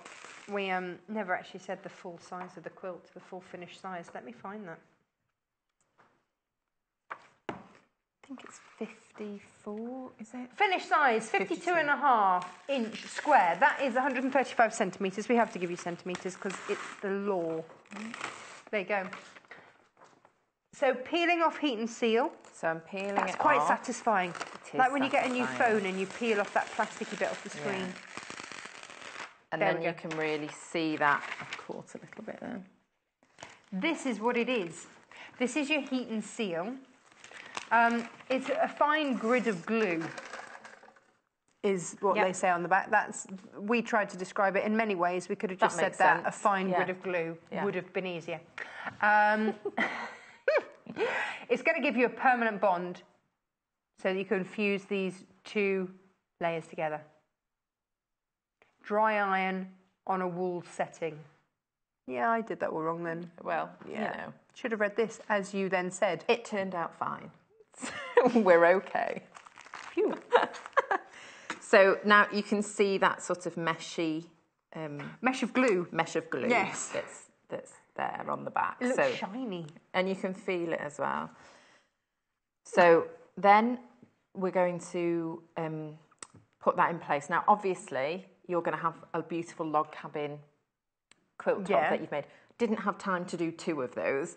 So what do you mean you didn't just for make demonstration two quilts? Just for demonstration purposes. I'm just doing it on a background. Okay. But just imagine that this is your beautifully log cabin background. Yes. You can place it in the same position as Lynne, or you could move it wherever you want it. You can put it wherever you want it on the quilt top. But what I'm doing, the principle's exactly the same. You just imagine this is a larger piece. Do you have to because when you come to quilt this, Yes. are you going to follow these lines? Do you have to line them up with anything else so that when you quilt it? No, I just quilted over the top. And actually, you can't even really see the quilting on the balloon at all. Okay. I mean, you could, if you wanted to, do something different on the balloon and something else on the background. I mean, there's so many different things you can do. You can just about see there the white lines. Oh, yeah. But when you step away from the quilt, it really does blend in. You don't see it. See? Yeah, no, you see you the really squares, don't don't notice you, it rather very than the much. quilting. Yes. And I think there it is that's again. what's nice about it is you want that balloon to be the star of the show. I love that balloon. I do. I love it. So we're going to fuse this into place and then applique it. Okay. And there are lots of different ways that you can applique the balloon. I've used a blanket stitch, so I'll show you that on the machine in a second. So I'm just going to fuse this into place. Done. So wool setting, apparently. Well, we'll just go for it. Now, producer Hannah says, please can you check out your books in terms of check out your basket, not like, hey, check out this book. You could do both. Although, yeah, check it out. Check out your baskets as well, because otherwise you won't get it. It's as simple as that. It is flying out because it's quick, easy and fabulous. I'm going to change the name. Quick, easy and fabulous. It is fabulous. Brilliant. Love these. And there are different techniques in there as well, which is nice. So you can try all different types of techniques. So you're learning as you go. Let's go to, this is producer Hannah's favourite. There it is. No, it's beautiful. Where's the full picture of that? Just so that you could... There it is. It's a stunner, isn't it? She says, can we do this one next? And it's nearly Christmas. Okay. We'll have to get more books back in stock, won't we, if we can get more books. What that hint was all about, I couldn't possibly imagine. Now, Diane in Cheshire says, hi again, oh my life. Jo, Lucy and Lynne Goldsworthy. In one morning, so much British talent, I'm set for the morning. Thanks so much from Diane. Oh, reading it that's at an lovely. angle, hence the... I'm not just sort of... Funny. It's my messages over there. Well, let's swap and then you can turn it around so you can read it more easily. Don't want you straining your neck or anything. So that's... there's the test. That's fused into place. The hang it upside down test. That old chestnut. So that's all fused into place. With the heat and seal, it does recommend that you leave it to cool for about 20 minutes. I don't think it's not because it's hot or anything, it's just so it sets. So the bond sets. Yeah, so the bond sets, but I didn't and it was okay. But that's the manufacturer recommends that you leave it for 20 minutes. Just saying. You don't care, you do. And then, just, no, yeah, I just yeah. go See for those things. rules, she's going to break them.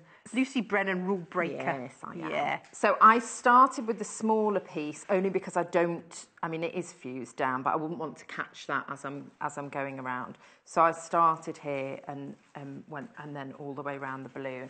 And I'm using a blanket stitch, which on this machine is mode 139, and I used a width of 4. We'll get there. If I don't have Yes. a blanket stitch, can I hand blanket stitch this? Yeah, and a length of 4.5. Yes, you can do this by hand. You could raw edge if you wanted to, which I'm going to show you a bit of later. I don't know that I'm actually doing it. I might get around to doing it. Teasing us. Teasing you. But you do want to be careful. If you're going to do raw edge on this, you've got those seams there. So I would just prefer to use something that's going to go over the edge. If you don't have any fancy decorative stitches on your machine, you can zigzag. Oh, okay. All around the edges. It's nice and easy. It's quite straightforward. I know that this is always a lovely demo and a lovely quilt that people want to make when I get producer Hannah go, I've got a zigzag on my stitch. Yeah, no, I could do that. Yeah. She's already thinking about it. She's already making it in her head. Oh, good for her. Yeah. Yes. Oh, yeah. That's what we like. Or you can just get out your embroidery threads and round you go. Yes. Yeah, you can do it either way. Brilliant. I'm just going to think about where's this needle moving to now? Why is it not? Just do a little test piece. If in doubt, test it out. Oh, there, because it does the lock it's stitch. going I the always other way forget about round. that. I always forget yes. about that lock stitch, and I'm going, why is the needle not moving? It's not going anywhere. It's not Just going because anywhere. I want to get it into position, and because I do a lot of applique, depending on the width and everything, it moves to a different place. Yes. Does that make sense? Yes. So I'm starting right in at the corner. So this machine does a lock stitch. It does good things for you, doesn't it, this machine? Dolly, our competition winner, and Brian, they came up and they did a workshop with this machine, doing some quilting with Angie on, what day was it? One day in the week, Wednesday I think it was. And they said how incredibly quiet the machine was. They were very impressed by it. It is. I think Dolly was a little bit tempted. And then she said, oh, but Lucy Brennan's got this, hasn't she? And we said, yes. I do. Yes, And it's made a big difference because I do quite a lot of sewing late at night. Yes. And I checked with my neighbour. She can't hear it. And my children can't hear it. So, happy days. Winner, I can just sew all night long Winner, now. winner. Yes. Absolutely. So, I've sometimes tried... that's the only time. Yes, it is. It is. There are those days. and very nights. Late nights. Yeah. So I've tried to get it so that it will stop, Yes. you know, close to the edge. If it's not quite where I want it, I'll just, I just play about with it, maybe reverse, but just be careful that I'm not going too far over because you don't want to see the blanket stitch around the edge. Actually, you've started with the trickiest bit, haven't you? You haven't warmed yourself up. You've gone boom straight in with the trickiest bit. But that I always have a play. Even at home, I take a little scrap of fabric and have a go just to see, is that the kind of width that I want? Is that the distance between the stitches? Because even with just one stitch, changing the stitch length and the width can give you a very different look. Yes. So very true. I don't have a standard blanket stitch width that I use because it will vary. And I might be doing very small piece or very, very big piece, and I want a different look. It's if you've got this machine. If you've got this machine or one similar, then of course you are going to have that choice, and that's the joy. Yes. Producer Hannah is going to be zigzagging, and she's very happy to zigzag. Good. Yes. It's nice and straightforward. Now, the wadding that we've got for this, oh yes, here it is. This is your So Simple Super Soft Wadding. Yes, it is. And this size is 100% cotton, and it is twin size, which I'm just trying to see, you sent it. It's 128 by 228 centimetres. That's 72 by 90 inches. So you've got some extra. Oh, it's on the screen. I could have just read it off there, couldn't I? Got some extra to make some bags or whatever else you want to do. To what, sorry? So using bags or whatever else you want to make, or minis, or if you were doing the Cathedral Window from earlier and you wanted to stuff the windows. Yes. Those leftover bits. Yeah. Get stuffing. Yeah. We've only got a few minutes left. Okay. Gosh. Well, I'll stop because I've got another. Oh, have you got? I've got another bit to do. What else are we doing? But you get the idea. So you just keep going round with your blanket stitch. I can show you on the back there. Oh, the blanket stitch is lovely on the back. Yeah. So you could make a reversible quilt if you wanted. You could. But then you lose the red balloon, so maybe not. But yeah, so it's a fun and easy. My next question to you then, do you applique this on whilst it's a patchwork, or do you wait until it's a quilt? Yeah, you can do it either way. It's just because you said it looks so lovely on the back. It does look nice on the back, but then, if you've made a bit of a mistake or you've had to go backwards and forwards, it can look a bit messy. I'll do it on And because patchwork. I'm doing this in the red, I don't really want red showing on the back of my quilt. It's entirely up to you. Design choices. Design choices. So then the final thing is making the bias strip for the Does it have tail to be of the bias if it's straight? It has to be bias because it's not straight. Oh, this is this Yes, isn't the binding. it's the tail that of goes- the... oh, No, it's the sorry, tail of it's the not the binding, balloon. it's the tail of the balloon. Sorry, Oh, Natasha. it has to be biased. Yes, so it has to be biased because you're wiggling it. Yes. So I'm just going to flip this over Wiggle and it show just you on a the little reverse of this. Oh, no. Can we not? So this actually is too wide. Often, if you're on an early show, on the earliest show, we'll also do Brennan's beats. We do. And we'll find you some love sort it. of hip-hoppy track, and we'll have a little dance around the studio before we start. That's what's do. happening. Before It's not wiggle it though, is it? No, it's not. It's never been that. So this strip is actually too big. I don't know why I've put that one in there, but What size should it be? I think Lucy?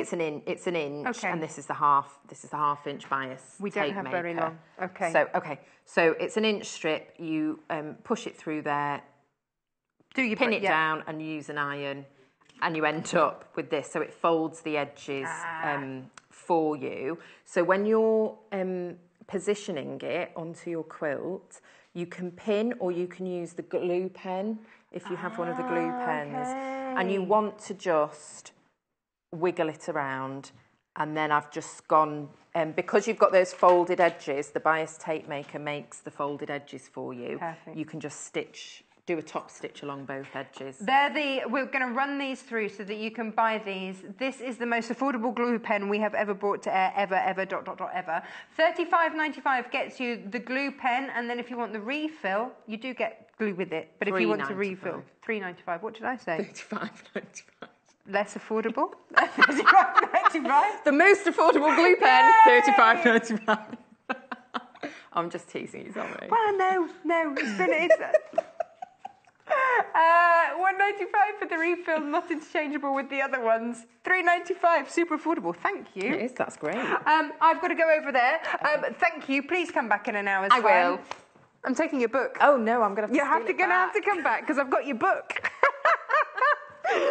Now, to get the bundle in order to make the balloon quilt, here it is. We've put 9 different fabrics together for you. You've got 3 reds, you've got the others, which are beautiful tones that's going to do that lovely muted log cabin. There it is, 48.45. That will do your entire patchwork front. Then you choose your wadding, you choose your backing. That's up to you. But this is enough to do all of that lovely patchwork front. Now, what did we say this ended up as? A 52-inch finished square piece.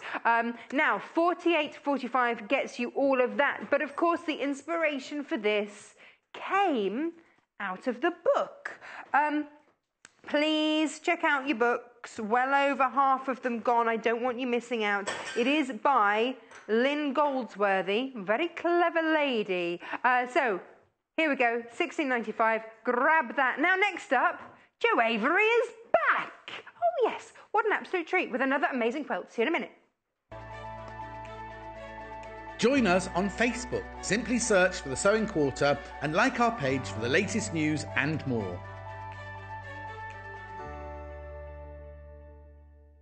This month, Love Patchwork and Quilting magazine are celebrating their 50th issue, and we're marking the occasion with a quilting extravaganza. Join us on Wednesday the 19th of July for a morning of shows dedicated to all things quilting.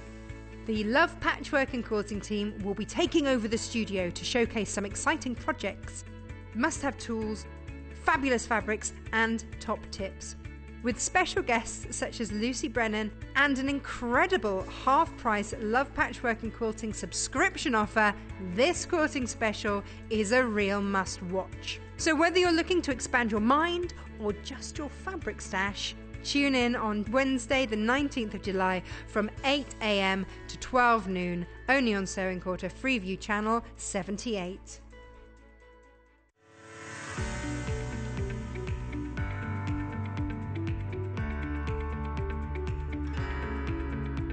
There are many different ways you can buy from us here at the Sewing Quarter. You can order from us by calling our free phone number at 0800 112 4433 and talk to the team at our UK-based call centre. Alternatively, there are other ways you can buy from us. You can go online and shop through our website at www.sewingquarter.com. You can even watch the show there and shop as you go. You can check out as many times as you like throughout the day and only pay a small fee of £2.95 postage and packaging for the whole day. We also offer a 30-day money-back guarantee on all products excluding custom-cut fabric. Our friendly UK-based team will help guide you through every step. Did you know there are multiple ways you can contact us, even if it's just to ask a question?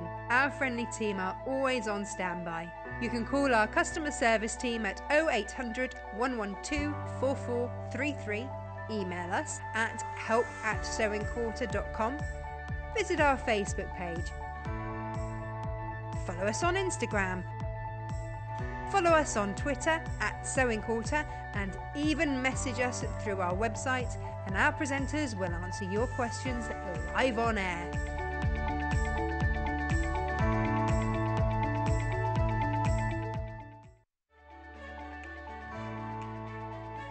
Follow us on Twitter for more inspiration, top tips, news, and share your own creations with us.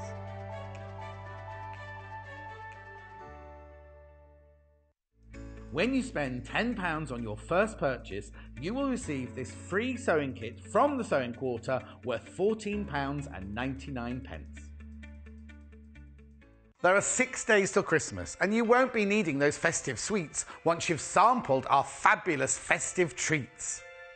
Join us for Christmas in July, July the 21st to the 25th.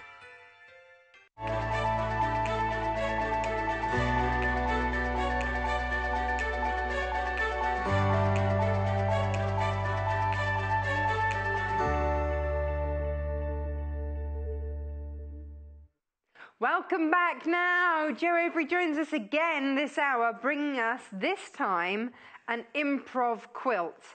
I love this. No fussy, difficult cutting. It's all improved and fabulous. Each one a little bit different. But here we are. We've got an entire street of houses going on in this quilt. Absolutely fab. You're going to be able to make this today. We've put the bundle together so that you can do this. Do you want to see the back of it as well? Hang on, let me just show you very quickly the back. Look at the lovely quilting that's gone on here. All free motioned. Look at that. Jo said, yeah, it took about an hour. Fab. This is what we're making today. I'm going to hand that to Jo. There we go. Now, you have got enough in your bundle so that you can then make an extra little house, which means that you can have a cushion to match, or a placemat, or whatever you would like. It's entirely up to you, or a mini wall hanging, but this is what it looks like, and it's really rather fab. So we're having fun making these today. £55.95 gets you the bundle, and here it is. Now, we're giving you your Fat Quarter bundle here. This is from Dashwood Studios, and you're getting 8 fat quarters in there. All those lovely colours that we've seen. Actually, this looks quite seaside-y when it's done together in this, which I've never seen this collection look like. It's amazing, isn't it? How when you then bundle it with, you've got, this one here is your backing fabric, and that is 2 meters of your backing fabric. I want to say that's coral. It is coral. Oh, there we go. Then you've got this one. This is your mercury, which is, it almost looks blue there, but it is a grey. And then here, you're also getting, which does all of your binding, 1/2 meter there of, what's that one called? Spearmint. Those colours working gorgeously. You're getting your thread as well, and you're getting your wadding. Here it is. There it is. So your wadding here, this is your warm and white. Now, when we've brought this to wear by itself, it has generally sold out incredibly quickly. It's a lovely, lovely, warm, natural fibre here. We're looking at cotton here. And it's quite difficult to get hold of sometimes, this one, because we get it in from America. But this is your baby size there. You get your instructions, you get your wadding, you get your fabric. What a fabulous price. $55.95. That's a great price. That's going to do you your whole quilt. Done. And this as well. Should we go and see how we do it? HAGC49, that is the code that you need so that you can get this. You see, you can really see that quilting, can't you, in that photo as the lights caught it. Fabulous. Jo, your design. Hello, welcome back. Thank you for coming back. Second show. Your design? Yes, my design again from Love Patchwork and Quilting, just from a couple of years ago. Made the original large size quilts with a beautiful Denise Schmidt bundle, backwater bundle, bigger bundle, but yeah, so that's that one there, yes, and we're doing a version of it. There's a little one there as well, which was the original small one. So this gave us the inspiration for this bundle, and so this is our version here, which I think works really well. What we've used this bundle, and I've never seen it look seasidey. Yeah, but it does. Look seasidey. I also think it looks like there's a lot of weather going on, doesn't it, around these There houses? is some weather. Shall we see? You're not paying $55.95 for just that square. You are paying it for all of this as well. That's just like a little extra bonus, yeah, it's isn't a little it? wall hanging, but it could be a cushion, or yeah, I like the placemat idea. Or a gift. Too. Anything. It depends, because you could, of course, arrange this so that it was a table runner. Yeah, that'd be really nice, or a bed runner. Yeah. All sorts of ideas already. We haven't even started. $55.95, and you can be making that, or a version of. How do we do it? Right. Okay. Let's have a look. So. Now, you've described this as an improv quilt. Yes, it is improv, but it's very gentle, structured improv. It's a kind of nice ease into improv, rather than just saying, just cut some strips, whatever. Because that would scare some people. Exactly. Being let loose to do as they please can sometimes be scarier than following absolutely precise instructions. Lots of people are really scared by improv. So in the instructions, I have said, cut this the size of strip to start you off with. And that's what I've done today. But I'm going to show you as well how to change it up slightly to make them a little bit different. Okay. So we'll do a bit of that with this one as well. But I'm just going to actually point out here, just before we get started, so you kind of understand the structure of the block. So what we've got here with this block, when you look at it, it looks like, oh, there's quite a lot going on there. But actually, it's 4 different strips. So your first strip is the garden.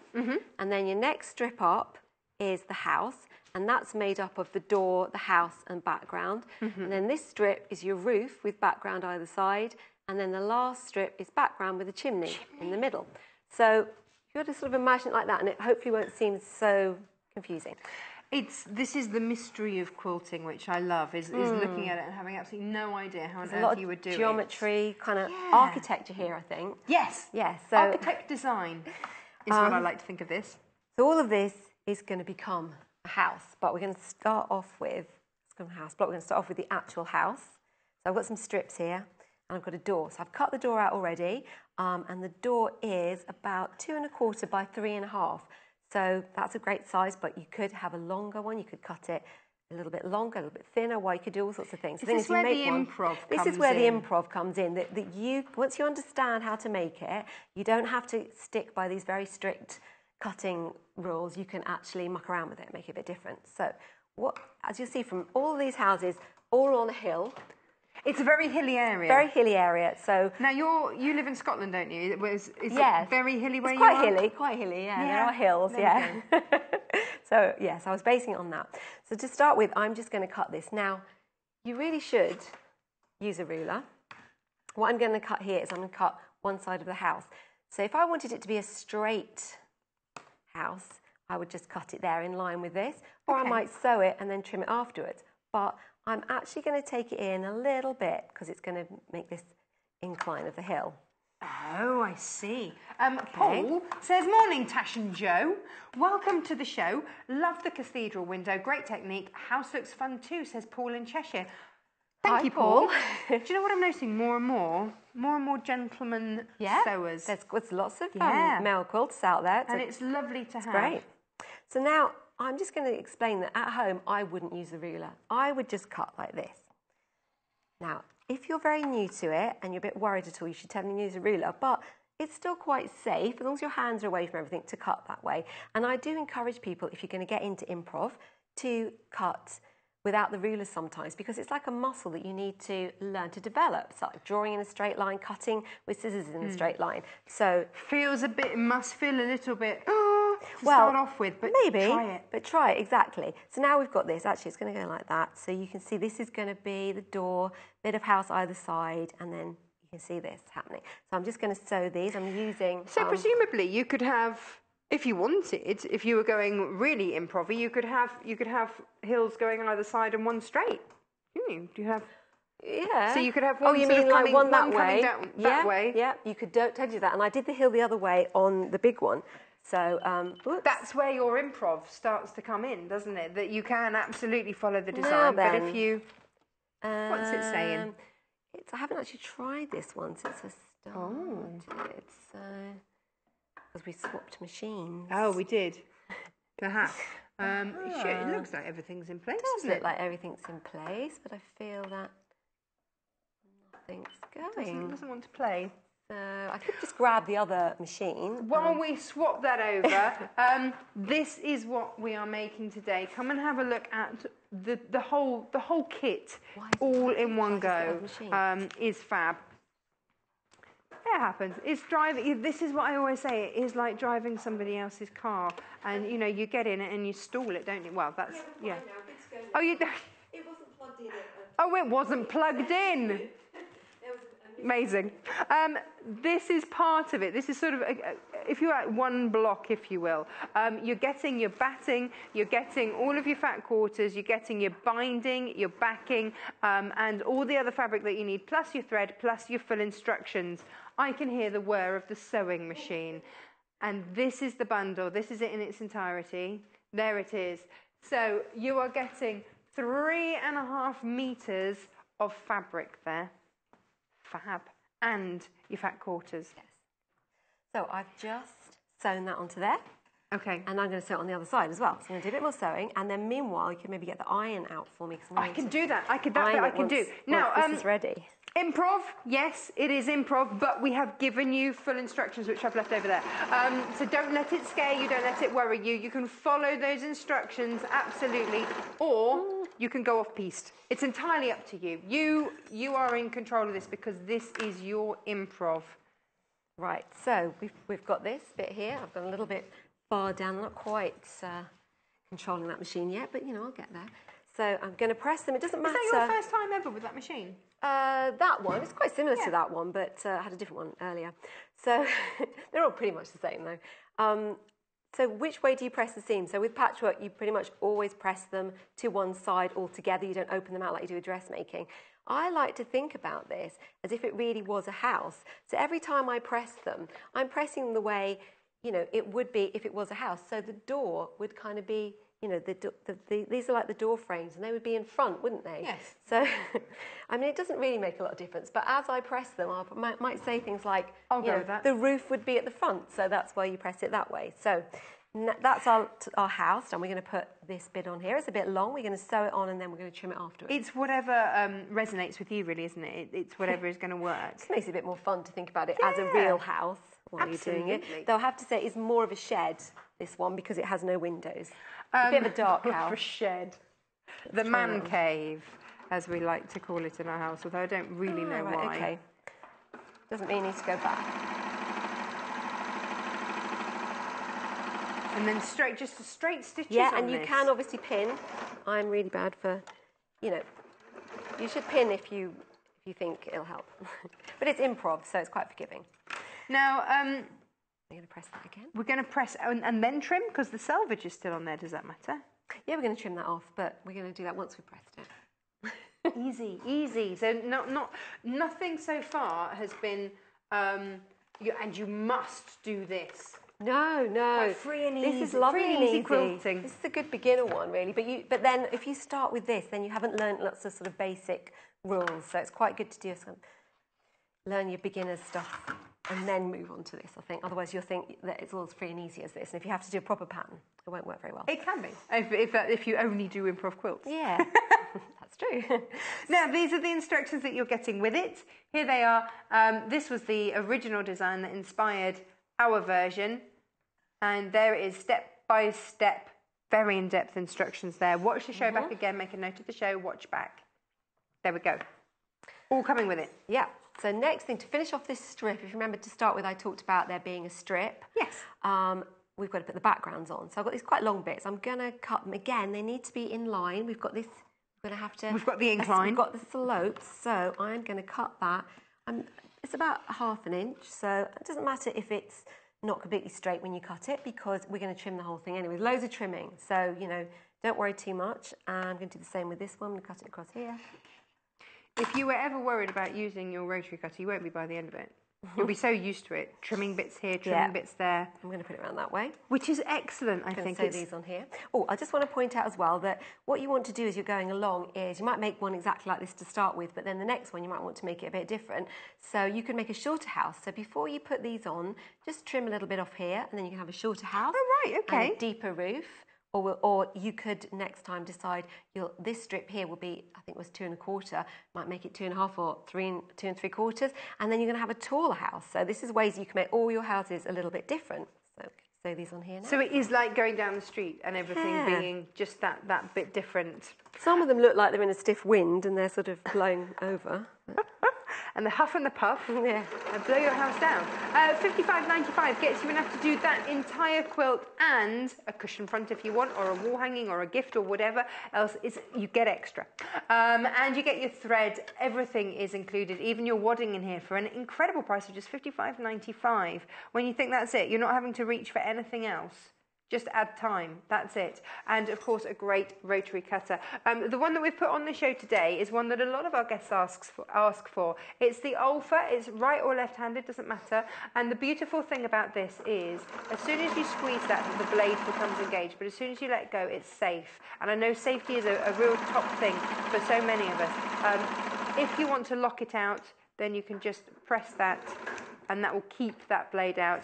But also, similarly, you can lock it shut as well. So I can press that, it's not gonna do anything. So there we go, that's why a lot of our guests are for this. It's $24.95, and that's our Olfa Rotary Comfort Cutter. Yes, I use those in my studio, they're great, really good. So we've got this first strip. This is the most complicated strip done here. We've got all the house, and the next thing we're going to do is we're going to move onto the roof. So I've cut a piece out for the roof already. We'll put that aside for now. And that's an extra bit there. Did you need that bit? Was that a vital vital bit? But I cut another bit because I couldn't find it. They all and look there quite it was. similar. Yeah. So I've got the roof, and the roof I think we've said is 3 1/2 by 9, I think, or 7. But it says it in the instructions. It's all Cut in these there. ahead. Yeah, no, you don't have to remember it off the top of your head, as Jo is. And these are the bits that are going to go either side of here. Okay. So now what we could do is we could cut them in the middle, and then we would have quite a symmetrical roof, or we could make it slightly different, like say that one here, or you can see that it's slightly over there. We've got more background one side than the other. So I think we're going to try and do that just to show you how to mix just up a bit. sort of further up the hill. Yeah. Well, just your roof is it's a wonky roof. That's what it is. There's nothing really to do with, maybe the hill might be involved a bit. So as you can see, I just cut it there. I didn't use the ruler. It's not completely straight, but that doesn't matter. So in fact, we'll turn it around because everything gets trimmed at the end. So if you've got a slightly wonky bit, have that at the outside. This has reminded me very much of trying to put pictures up in our house because nothing is straight at all. This is basically my house.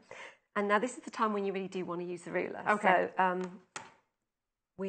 I've overlapped it, and it's quite good to have this on top of a mat because you can see how much you've overlapped it just by that being on the mat there. Don't need to measure it. It's overlapped about 2 1/2 inches. That's absolutely fine. I'm going to lay the ruler now so it goes from the corner here where they overlap to where they overlap down there. So if you lift that up, you can see that's where it's overlapping. I'm going to cut that.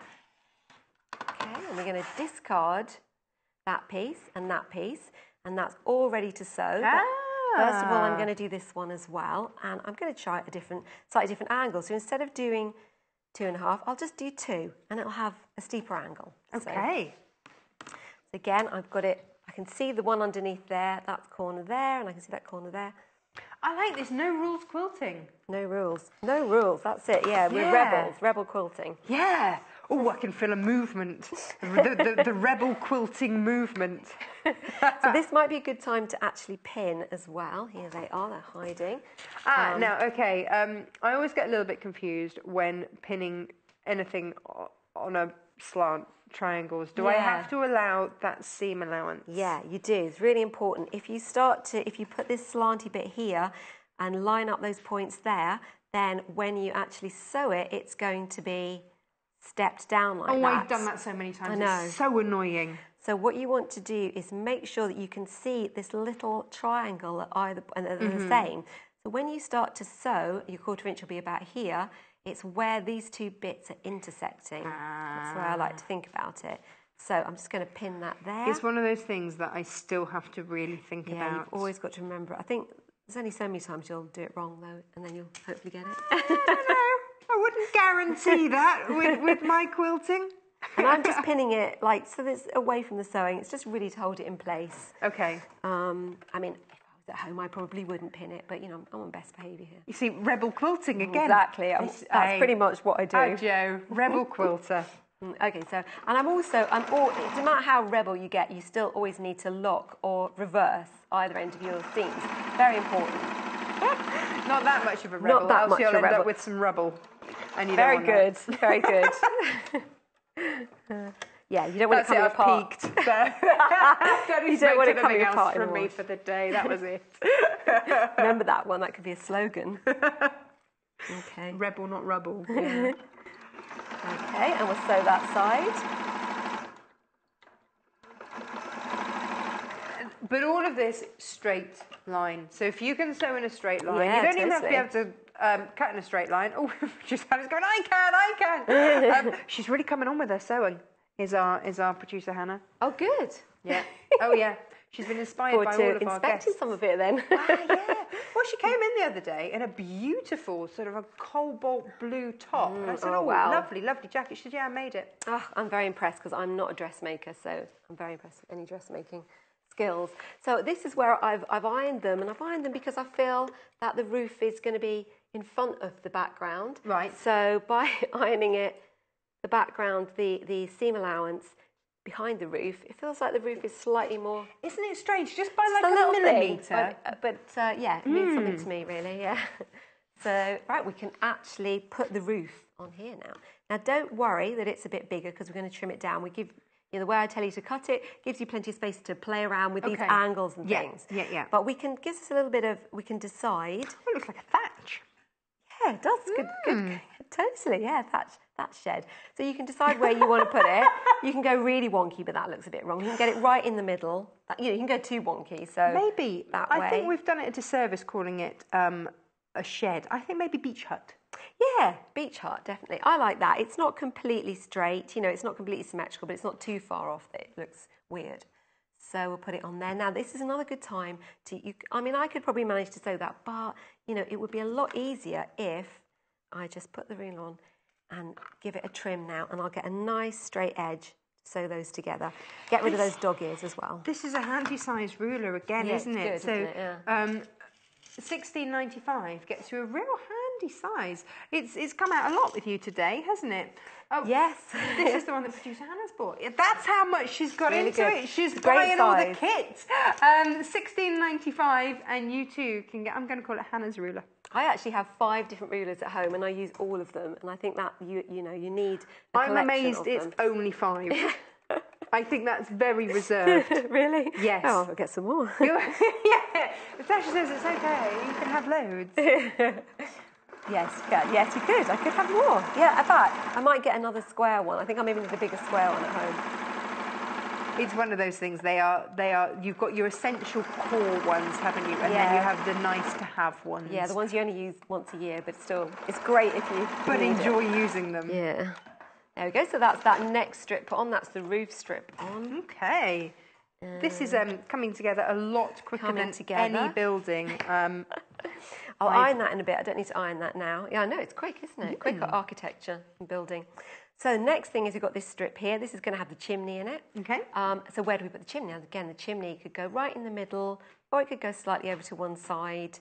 I think we'll put it slightly over to one side. I'm liking the chimney. I'm not, spot. yeah. So we'll just cut it any old place, that you want, and then we're going to sew that either side. Really so easy. Nice and easy. I'm loving this. You're going to have a go at this? Yes. Yes, I am. Maybe this could be your block. You were saying you need a block. Oh yeah, we've got a thing that we're doing at work at the moment, and that is everyone in the building, in terms of not guests, we'll let guests off, but every member of staff has to make a block.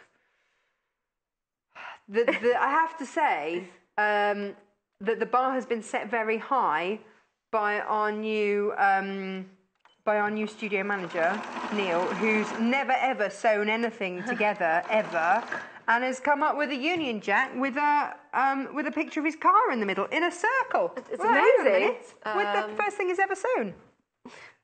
Just a little bit more.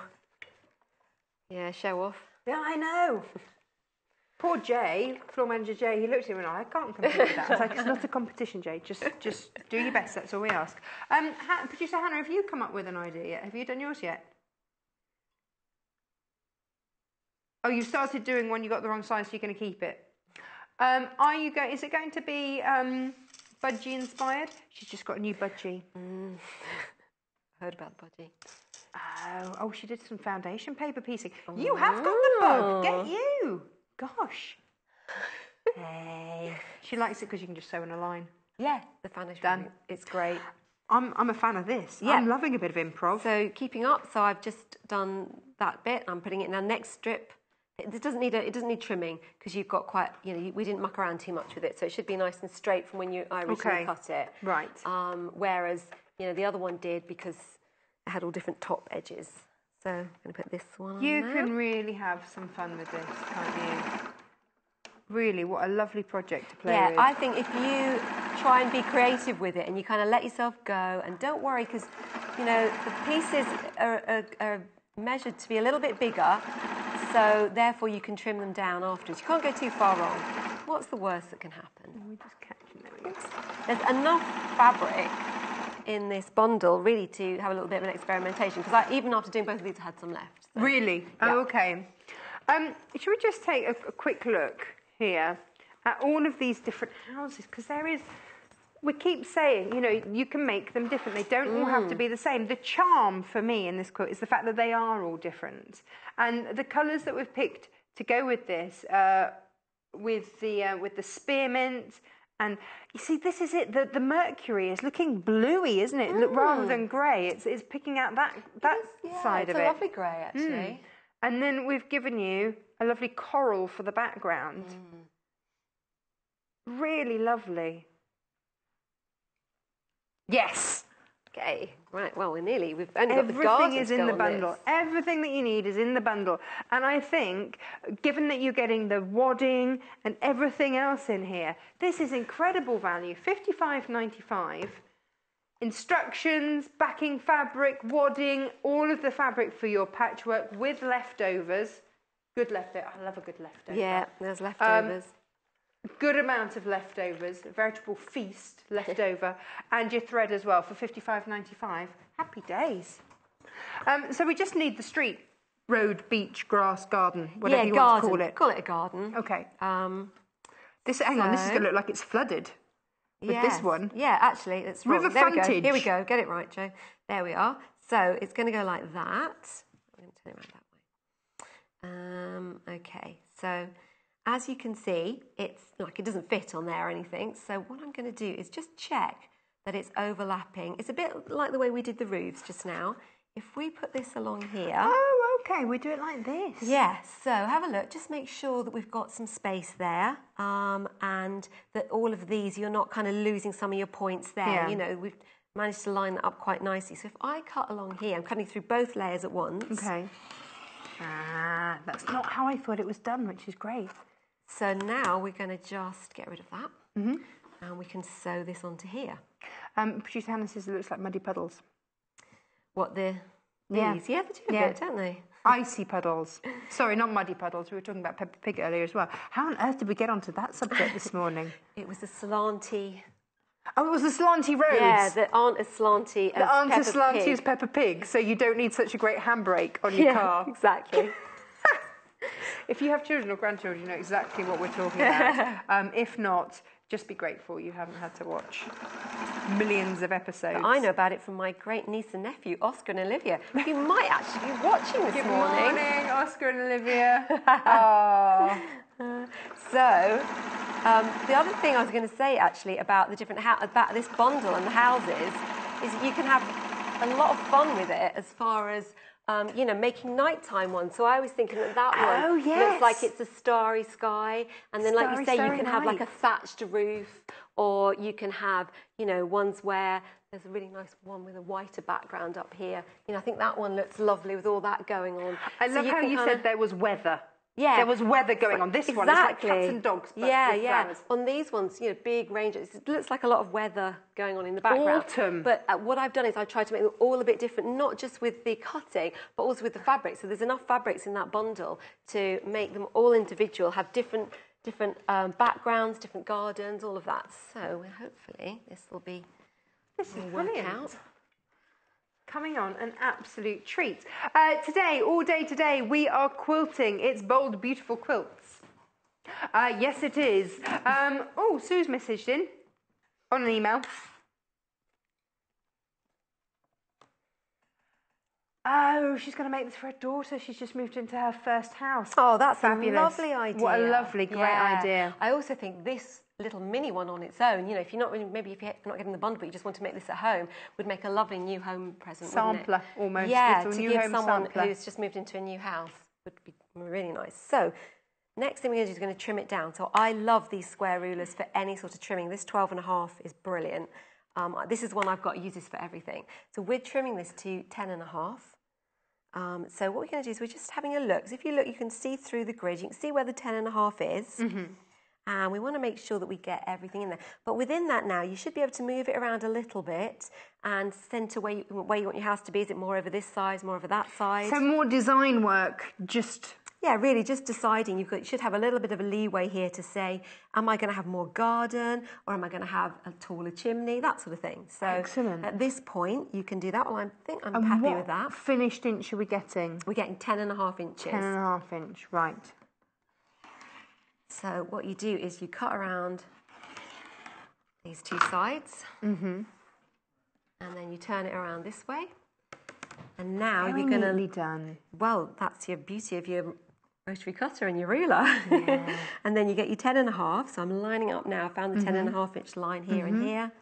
I can see that corner's there. It's also worth always having a look at that horizontal line, because you can very easily just go off slightly.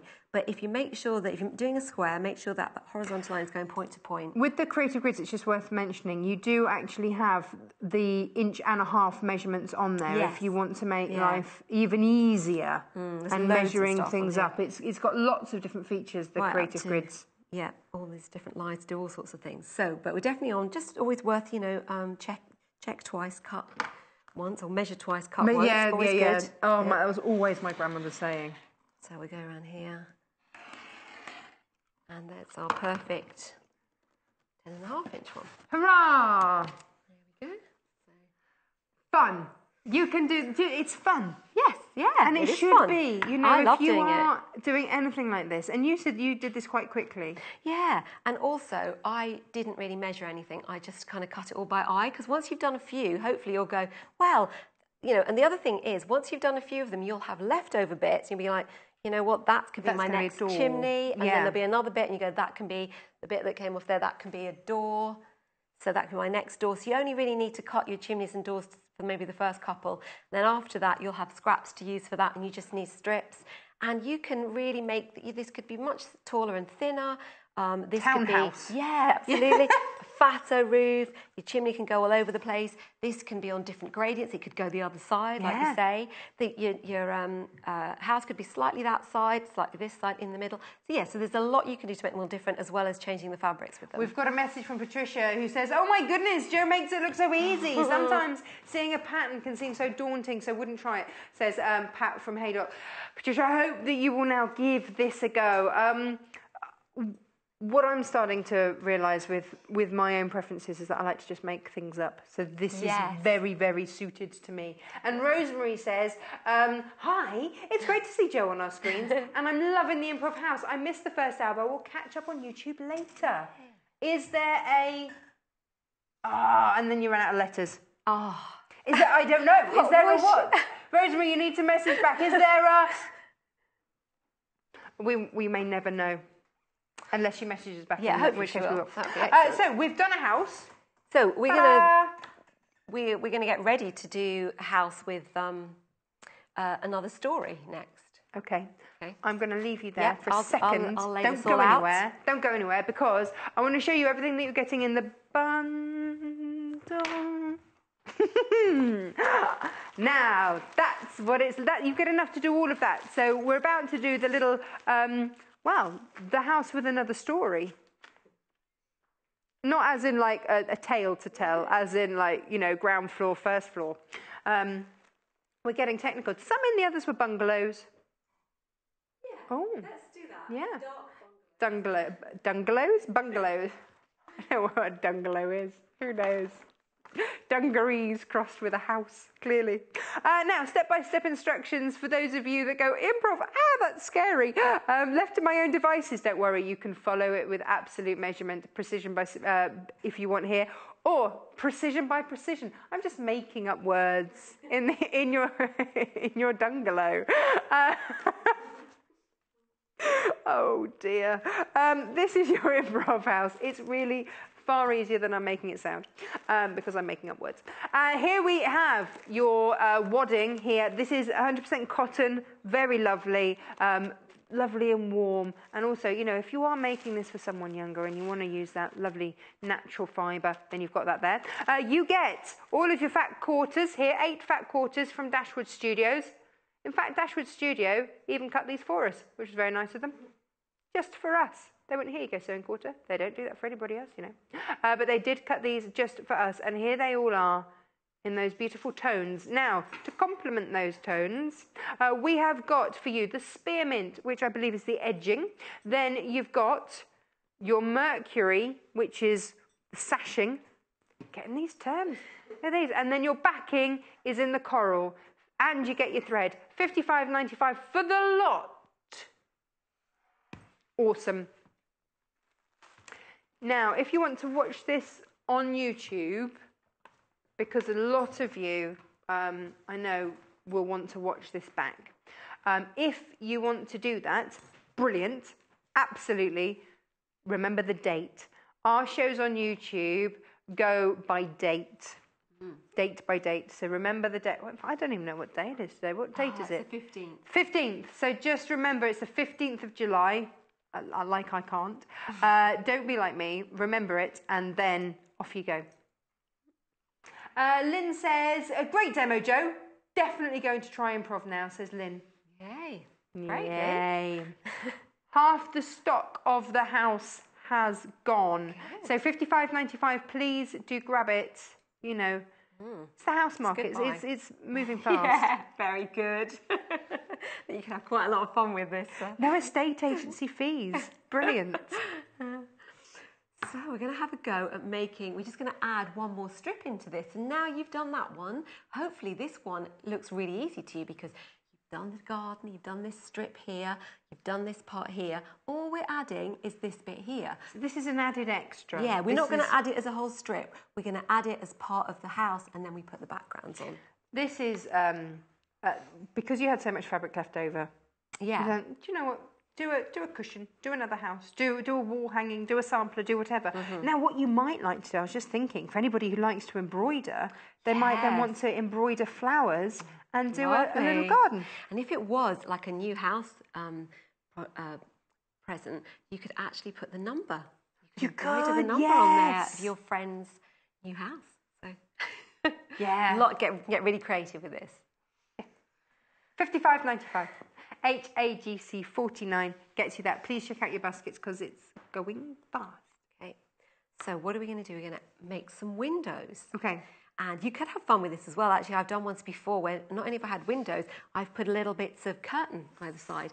And other times... you've put, when you've done other ones? So we're just having a basic window here, but what you could do is you could put a little strip of another fabric here, and that would be like your curtains. Oh, nice. And the other thing I've done is I've fussy cut little people and things from fabrics or animals and put them in the window as well. You could have your cat sat in the window. You can totally do that if you've got, I've had owls in the windows, deers, all sorts, pandas. Deers? Yeah, you know, just because that's what the fabric you had. But anything you've got with some sort of animal or person on, you can have lots of fun putting them in the windows. Well, what we discovered today is don't put a sheep in Lucy Brennan's house.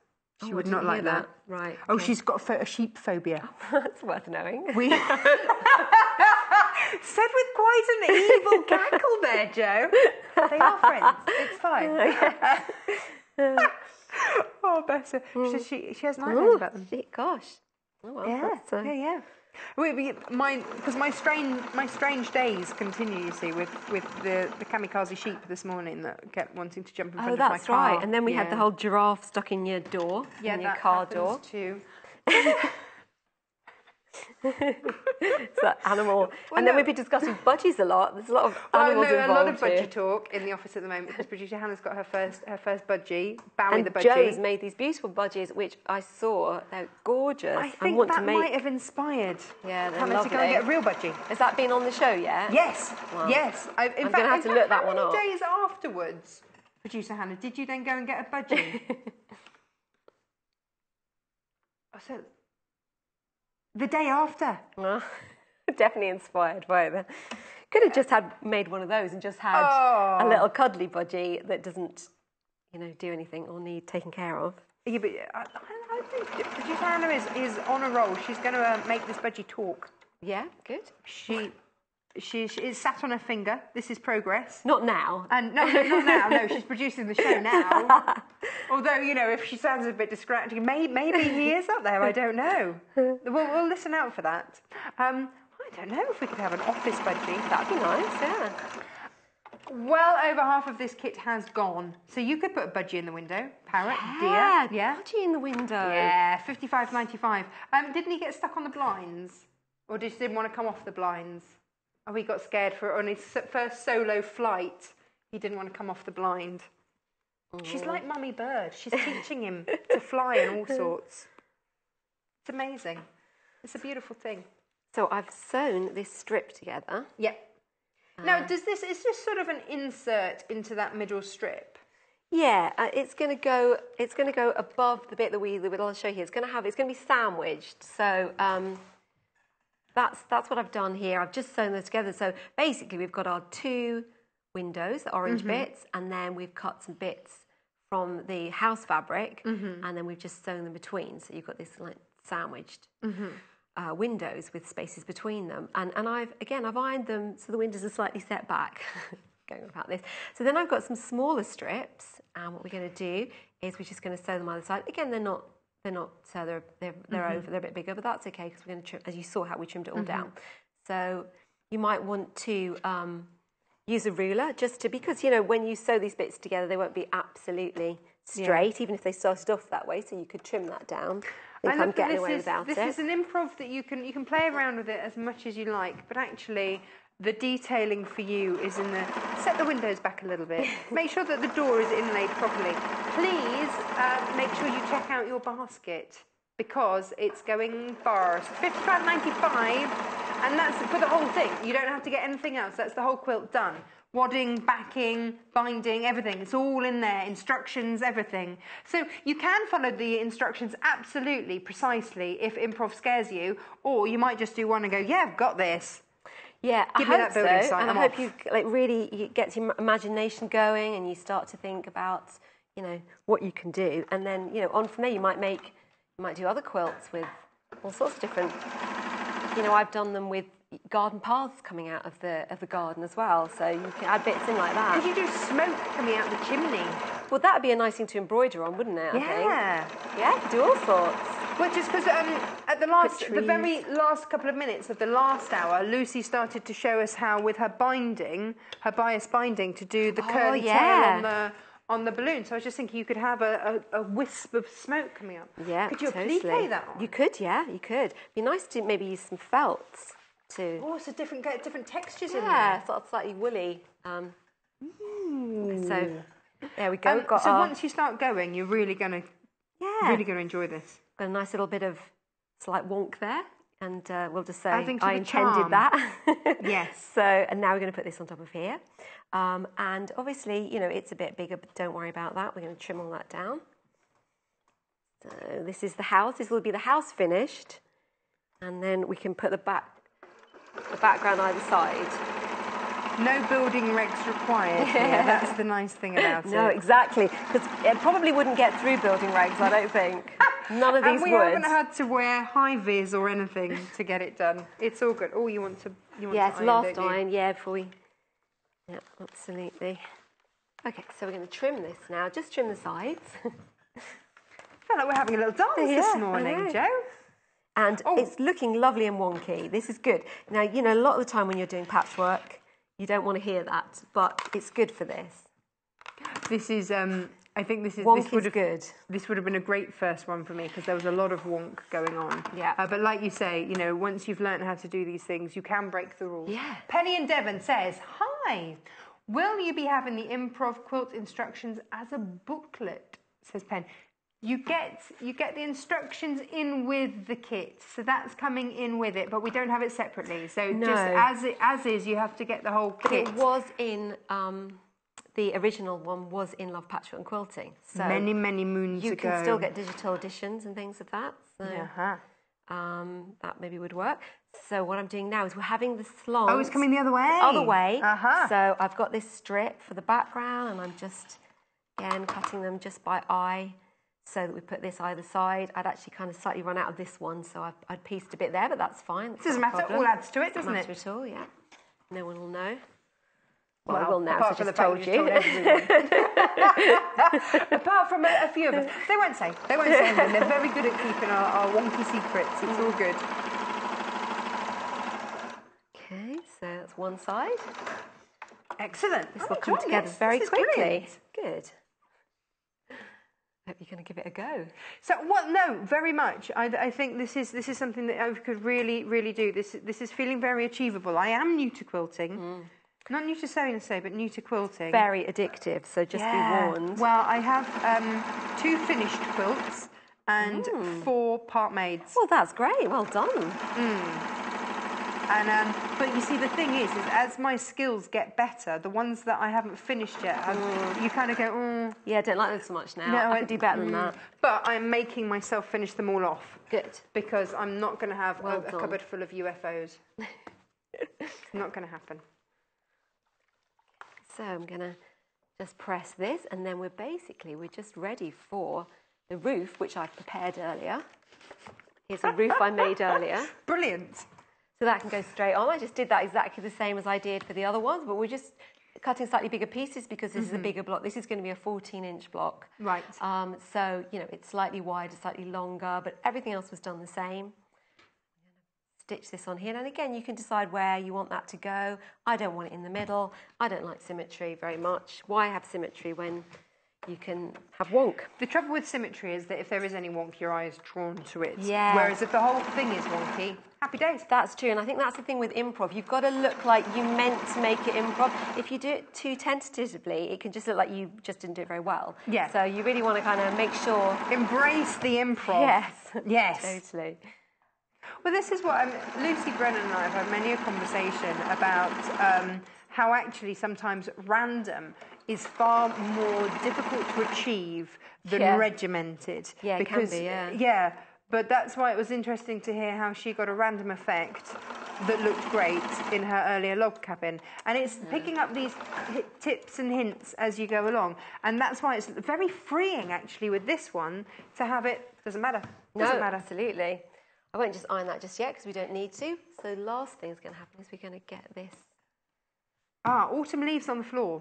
Oh, I love it, yeah. And it's a starlit night, flowery starlit. Blustery, yes, a dark blustery day in autumn. Yes, that's the story, and we're sticking with it because it sounds fab. We have a stock update for you. When everybody checks out their baskets, we only have single figures left of the kit. So please check out your baskets, make sure that you have secured it. Just a little note on that. 1 P&P per day. You can check out, you might have loved the quilts from earlier and wanted those and gone, oh, do I want to pay more P&P? You're not paying any more P&P. It's only $2.95 per day. Took me a while to get my head around that. I didn't know that. That's amazing. No, it's great, isn't it? Because then if something's selling out fast, you know, sometimes you don't want to get it because you think, oh, I'm going to have to pay P&P again. Yeah. No, it's absolutely fine. You're not going to pay P&P twice. 1 P&P per day. It's added on at midnight after you've checked out your basket. Check it out as many times as you want. Great, yeah. Gets done at midnight. Very clever way of doing things. Very clever.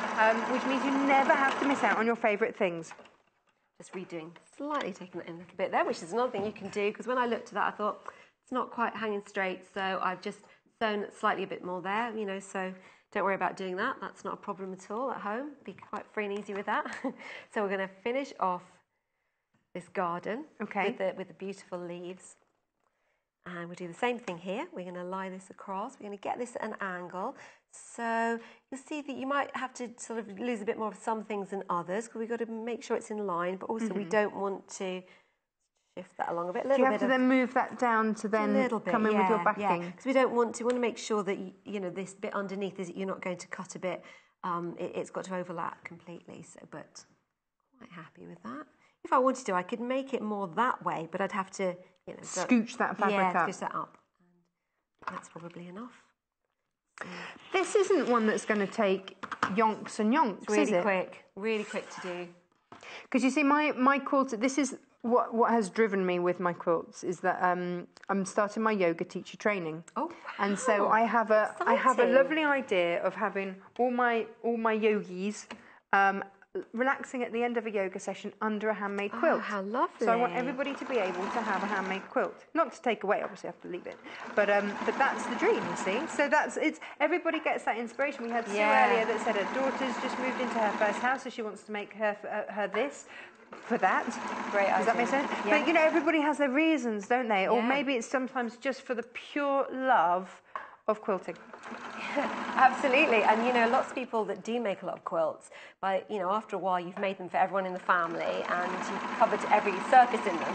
So then a lot of quilters start to do charity quilts, which is a great thing to do. The Linus. Is it the Linus? Yeah, Trust? Linus, That's a good one, siblings isn't it? together. At the moment, there's a lot of us making quilts for Grenfell Towers, so there's always stuff like that there coming are up. always so many. So, and you just love making quilts, you know, you just want to keep making them.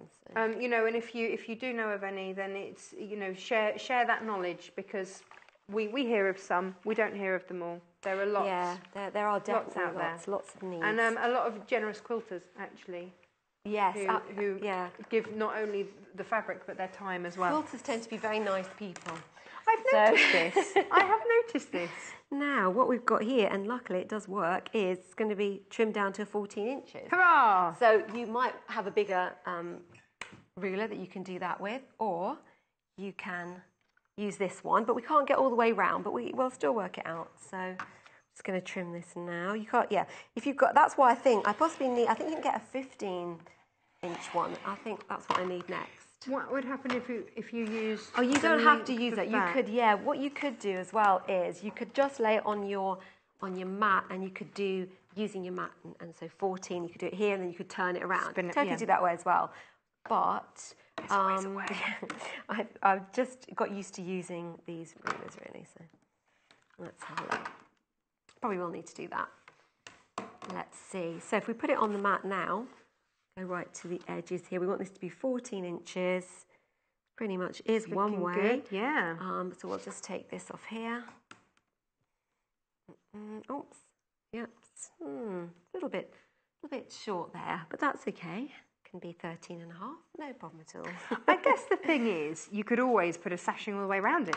If you needed it to be 14 inches. Why do we need it to be 14 inches? It's just because that's what I said in the instructions. So. But if you're improving, it doesn't matter. It doesn't matter at all. This is going to be a little bit smaller than that. Yeah, there we go. The only person that knew that was you. Yeah, that's the thing, isn't it? Only you knew what you set out to make in the first place. It's going to be even cuter now because it's half an inch smaller. There we go. That's that one finished with its upper story. Brilliant. So, yeah. Brilliant. So if you were going to put them together, the only last thing I just wanted to say, how much time we've got left, but you going to tell me? You're all right. Is that if you're going to do the sashing for this, then you're going to put these strips in, and the fabric is all included for that in that pack. So basically, you're just going to sew these strips once you've cut them to there, and then your next one wouldn't be that size; it would be the same size as that to there. Make a row of those. 3 of them in a row, and then once you've got your 3 rows of 3, you're going to put longer strips, and it's great because it's not too big. You don't have to piece any of these. Making a bigger quilt, then you cut these strips and you have to piece them before you put them on. Yes. But these all work from the width of fabric, so you're just cutting the strips and sewing them on. Excellent. I mean, most quilters will know how to do that. Can we show this again? Look at this, because let's really enjoy this, because it is really rather fab. 8 kits left. That's it. 8 kits left. If you're after this, please check out your baskets. If you're watching on YouTube, watch again, rerunning on the website. Ring up and check. It's a free phone number to do so. 0800 112 4433. Free phone UK call centre, and they are happy to help. You free motion embroidered this. Quilted, yeah. Free motion quilted, yeah. Do we have to do that? No, of course not. No, you can just straight line quilt it. You could hand quilt it. It'd be lovely to do hand quilting on it. Gosh. If you had the time. You use some thicker threads for it. I like to use pearl cottons or that sort of thing. And you could go, you could add those little details in, like little door handles, letterboxes. Oh, a little French knot for a door handle. Yeah, it'd be lovely. Or put a little button if it wasn't going for a child. A button for a door knocker would be really nice. You could applique on felt lollipop trees. Yes. You could do all sorts. Not a lot of room for trees, but yeah, Small tree. But I mean, you could also, if you were going to hand quilt it, you could do some lovely stuff in these sashings. You could have some sort of trailing flowers and things like that. Leaves. Be really nice. Beautiful. Here we go. This is what the finished item looks like. 6 bundles left. They're going. $55.95, and you can make this, and you've got enough left over for a cushion pad or a little sampler or however you would like to do it. So in its entirety, this bundle will make you, that's the little 14-inch one that we just made. And it's fully backed as well. It's not just the front. And then, here we go. That's your full one. You are getting the wadding, you're getting your thread, you're getting your instructions, you're getting your backing, you're getting your binding, you're getting your sashing, and your fat quarters, everything, indeed, that you need to make this. And it's just, what a fun project. A very freeing, I think, 6 of these left. If everybody checks out their baskets, only 6 remaining. So please do make sure that you don't miss out on this. So many of you love this. Some lovely, lovely messages. Thank you all for all of your messages. It really is a fab project by the very fabulous Jo Avery. By the way, Jo, thank you so much for coming all the way down from... She's come down from Scotland, to join us. Thank you so much for that. Lovely to be here. 2 shows under your belt. Yay! Back we will Scotland now. Get you back again, hopefully, very shortly. So, grab this. Do grab this. Don't miss out. And enjoy. This is the thing, isn't it? Improv is to your heart's content. $55.95, but please be quick because we only have a handful of these left. HAGC 49. So, this morning...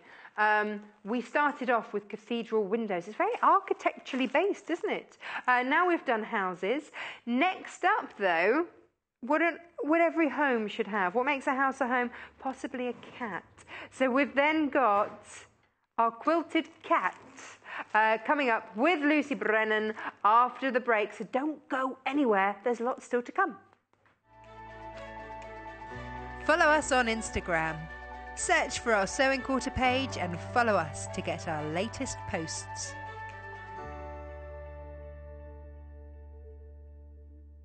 This month, Love Patchwork and Quilting magazine are celebrating their 50th issue, and we're marking the occasion with a quilting extravaganza. Join us on Wednesday the 19th of July for a morning of shows dedicated to all things quilting. The Love Patchwork and Quilting team will be taking over the studio to showcase some exciting projects, must-have tools, fabulous fabrics and top tips. With special guests such as Lucy Brennan and an incredible half-price Love Patchwork and Quilting subscription offer, this quilting special is a real must-watch. So whether you're looking to expand your mind or just your fabric stash, tune in on Wednesday the 19th of July from 8 a.m. to 12 noon, only on Sewing Quarter Freeview Channel 78.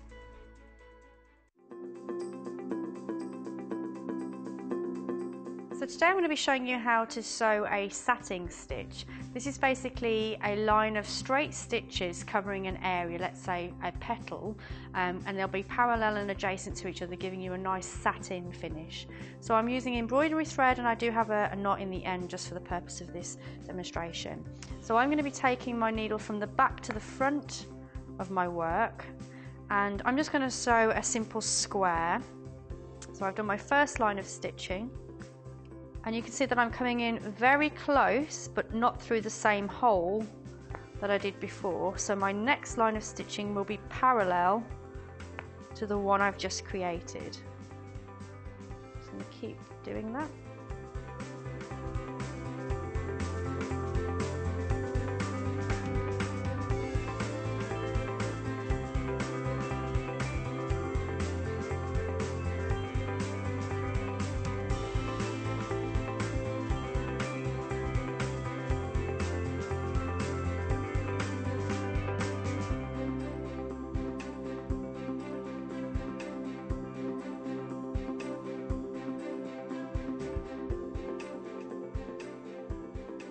There we have our satin stitch.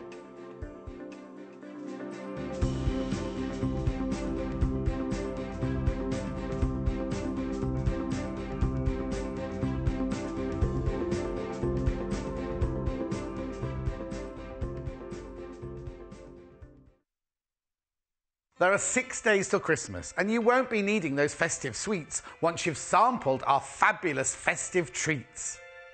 Join us for Christmas in July, July the 21st to the 25th.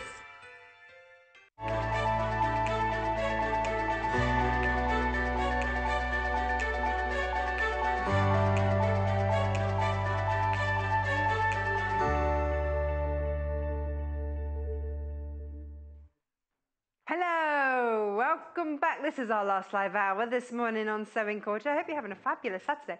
We had a brilliant lineup. So we're making this hour.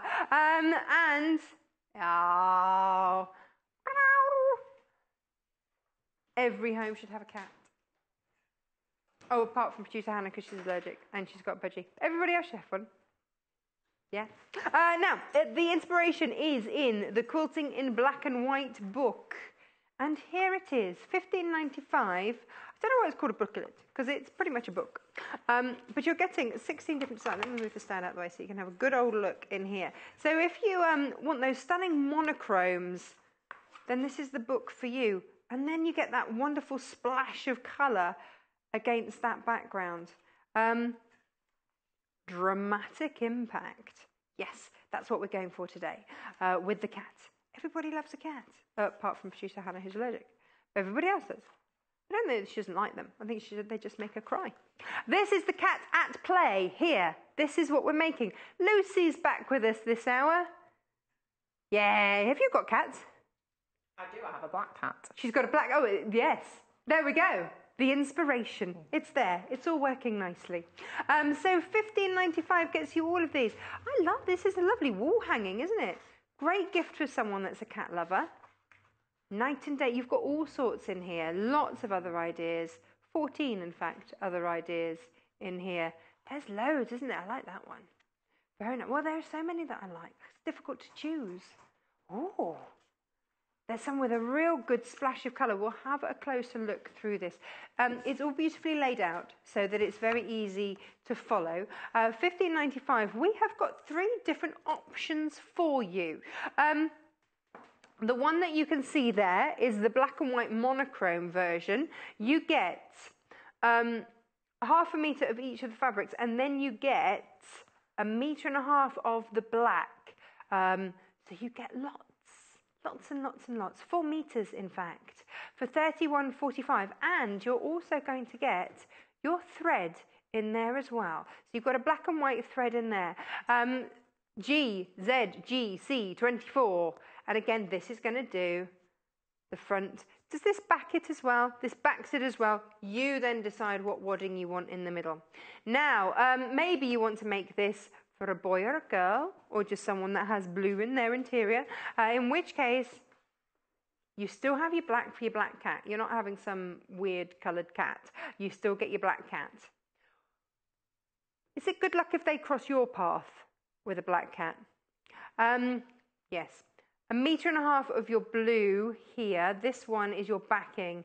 Really love that shade. That's your blue C. So $29.45 on this, and you get your threads as well.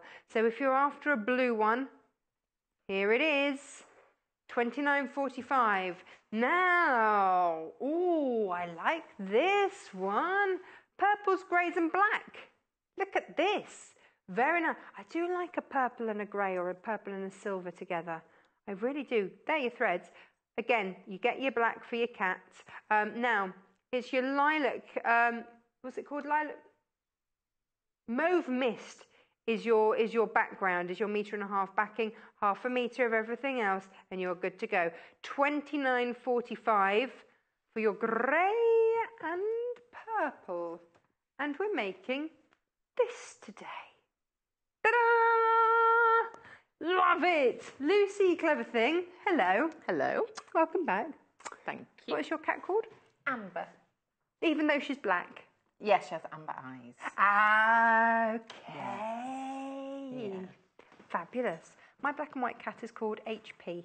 Oh. Half pint. Oh, nice. Because she was very, very small. Mine was. She was the runt, the little runt. Oh. She's still only very, very small. She's only got part of the tail. Should have made a smaller tail, really, Well, shouldn't you know, if we were being true to form. Yes. Better then. A lovely mat. Yes, you can use this. I mean, this is, you could make it into a cushion if you wanted to do it a bit smaller. You know, there are lots of things, different ways you can play about with this, or use the applique shapes on something else, because all the templates are in there in the full size, which we love, don't we? Yes. Oh, so it is all fully templated in the book, full size, and it's all in the booklet, which is $15.95. Lots of you going for that. I'm not surprised. And black and white's so classic. It is. And I think some of them have a bit of red as well, which is nice. A little splash of colour. Yes.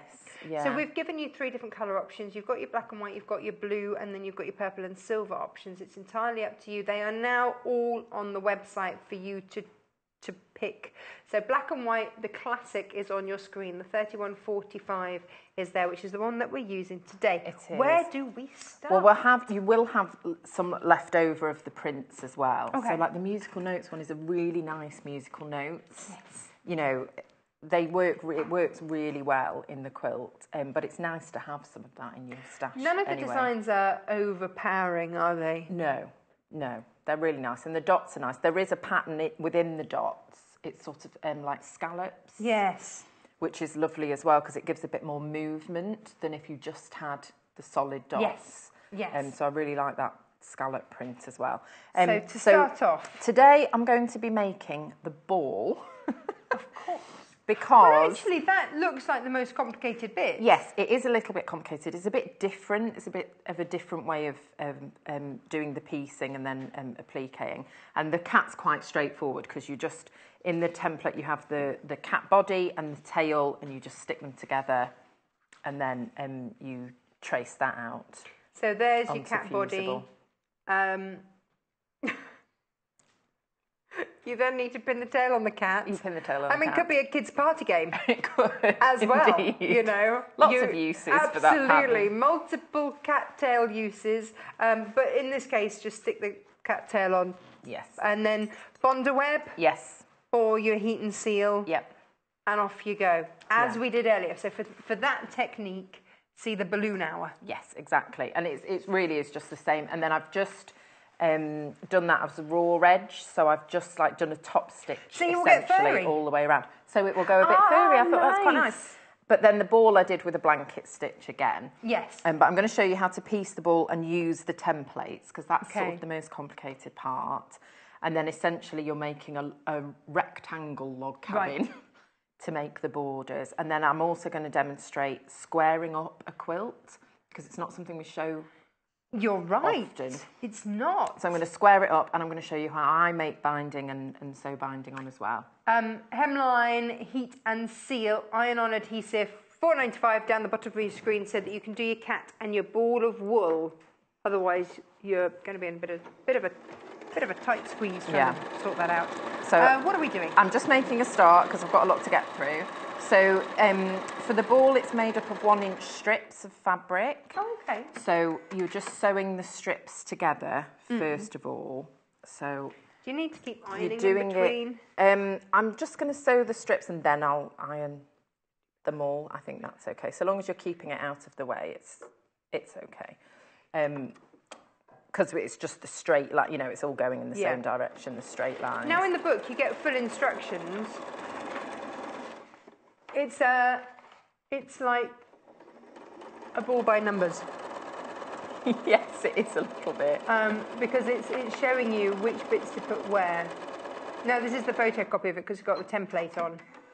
But it shows you which bits to put where, and then at the top there, which bits. I'm gonna reach in and get Oh. So how it goes together. So I'm doing it in a slightly easier way than in the book, only in that I'm just sort of going for it a bit like a jigsaw. Do it. So I'm just going to demo We're having that for you. I had bobbin issue earlier, just ignore that. But it's nice to see that even our pros sometimes have a bobbin issue. Yes, everybody It has. happens. You do. So all I'm doing now is just sewing 5 strips together. Mm-hmm. So it's making a little stripped piece. And then I can press the seams, so just press them all to one side. You can press them open if you prefer, but It's entirely up to you. So Yeah. that bit you're allowed to do what feels right for you. yeah, just for speed, I can press them to the side. Excellent. If you press them open, it will be a bit flatter, but I actually think you want a bit of texture I like the in that. relief that you Yes, get from it's it. nice. So there are a few different ways that you can do Okay. this next part. So you need to use these templates, and there's 3 parts that use the strip piece section. I have to tell you, it's going crazy out there for the book. Because it's brilliant. It's as simple as that. And there's lots of lovely, lovely projects in there to do. And I do think the black and white is just Classic. Absolute yeah. class. In fact, look, there you can see it's finished on the back there. That's what we're going to try and get to today. We're going to get to that point. Because you're so right. We very rarely actually get to finish everything. Well, and I think squaring up sometimes can be a bit tricky for some people, and if you're not familiar with it, you've not seen somebody do it. I'll be honest, that's where a few of my quilts have Gone ground awry. to a slight honk. So technically, you should Yes. probably draw around this, and then That would be the and gold then cut standard. it out. Yeah, that would be the standard. But I've just pinned it, and I'm going to cut Go for it. round because I'm Go for it. confident doing that. But if you weren't, you can lay them on and draw around it and Okay. then cut it out. Okay. But I'm just going to be doing both things at the same time. So it's 3 of your templates go on your striped fabric. You can line it up or you can ignore it. Are they meant to be lined up? Is that, And is then that again I what's sort think of you can. suggested if you want them to? Yes. But I mean, it just gives the effect of the ball of wool. Unless so long as you you've got have the stripe the book, bits. you're not going to know exactly how it was ever meant to be. This is No. what I keep saying to people. Only you know what you set out to do, Yes. and then whatever happens in the end. Oh, I hello! think this is slightly magnetic. It's looking that way. How exciting! And then whatever is the finished item is the finished item, Yes. and that is now my comfort. There you go. Yes, that's how I like to think of it. $15.95 for your quilting in black and white booklet, and you too can be quilting the cats. So producer Hannah says we had a lot in stock, but there are a lot of you wanting it. Please check out your baskets. So basically, she's warning us. Okay. Giving us Fair warning. Fair warning, yes. $15.95 for the book, but DUMZ19. Check out your baskets. You can check out as many times as you like throughout the day. Doesn't matter. It's that cat craziness. It just, anything with a cat on. I'm a cat lover. So. Everyone, what? Yeah. I make everybody. these sweeping Yeah, not generalisations everybody. that everyone's a cat lover, and I forget some people are allergic. It's the same with dogs, you know. My husband's allergic, but he's just had to But he's got to get over it. That's it. Cat came first. That's what I say. Cat came first. Yeah. It's me and the cat. Yeah. You came as a unit. Yeah, we did. That's it. Yes. Producer Hannah says, and she's very right, we get a lot of pictures of people with their cats on their quilts. I've made, we had some felt for dog and cat beds on a show, and I had to do some samples. HP, my cat, she just would not get off this fabric, and I ended up, she was lying on it, and I ended up just the whole thing moving her as well, just sewing it all through, and she just sat on it as I just moved it through. She is my ever trusty, ever faithful sewing companion. Yeah, mine is too. Cats love fabric. They do. Yeah. My cat's got quite good taste. Oh, has he? She. Yeah. She. Sorry, Amber. Yeah, that's all right. Whereas Hugo just likes to sit on a pile of fabric and shed. Yes, that's the annoying bit, isn't it? Yeah. So we've got 3 bits cut from the 3 bits of bowl. stripes, and then you cut 2 bits from the black with white dots It's like a jigsaw, isn't it? Trying to work out which way round it goes. Yes, it is. Oh, good job. It's got good instructions. It has got very good instructions, Isn't it? and the diagrams are really, really clear. So obviously, Apart from when I held it up upside down to camera, that was less clear. Maybe not. Yeah. You can have it the correct orientation at home. And I'm doing this quite quickly, but obviously you take your time at home, and if you're more comfortable drawing round, then do that. Do that. Yes. And they're quite small pieces. Are these going to be appliqued on? Yes. So should we heat and bond our fabric first? No. Oh. We make up. This is what it's interesting. So you're making up the patchwork first of all, and then we're putting the heat and bond on it. But it does give you the measurements for the circular shape, so you can actually draw out a circle on the fusible. Yeah. But I just made it and then drew round the shape that I had made, rather than drawing out the circle. The shape that I made. The shape that I made. Are you saying it wasn't circular? It might not have been entirely circular. But that's what happens when I wind wool. Well, that's what ball of wool is a true circle. Form. Yes. True to form. We would love to see your photos of your cats in your sewing / craft rooms. We sometimes get photos of them actually watching the show, which is nice. Oh. Yeah. Yes, we'd love to see that. So send them in. studio@sevenquarter.com. So it doesn't look like you've done it. It looks very odd when you start trying to piece it together. Oh, Jude said what? Oh, it's too long for producer Hannah to read. Can you? Oh yeah. So Jude, you sent a message. It cut it off halfway. Can you email it? Because then we can get your whole message. If you've got lots to say, then it's best to email, which is studio@sevenquarter.com. Our little text box has like a cut-off point, it's and then short, isn't it? we don't know. We don't know what the rest was. We don't know. Oh, what's going on here? What did I do with those? The things you've just cut out. Yeah. Where on earth did they just go? I've no idea. They were I think here. I've probably just balled them up and put them in there. In the bin? Oh, well, I'll sew this bit first. I'll rummage through the bin. All right, thanks for that. Thanks, Lucy. So on this... This doesn't look like a ball. That's me today. Do you remember just a little tail? There's the tail. Piece of your brain. Do you remember that? There it is. There it is. That wasn't too hard. That's me trying to be too tidy. Is there That's it. That's those 2 pieces. There isn't the tail. That's the... Oh, no, that's not the tail. That's not it, is it? No. There should be a tail. Oh, You keep I'll searching. Okay, so on the template, here. it has the 1/4-inch seam. So it's got your seam allowance on the template. So you can... That's it. Thanks. Oh, dear me, today.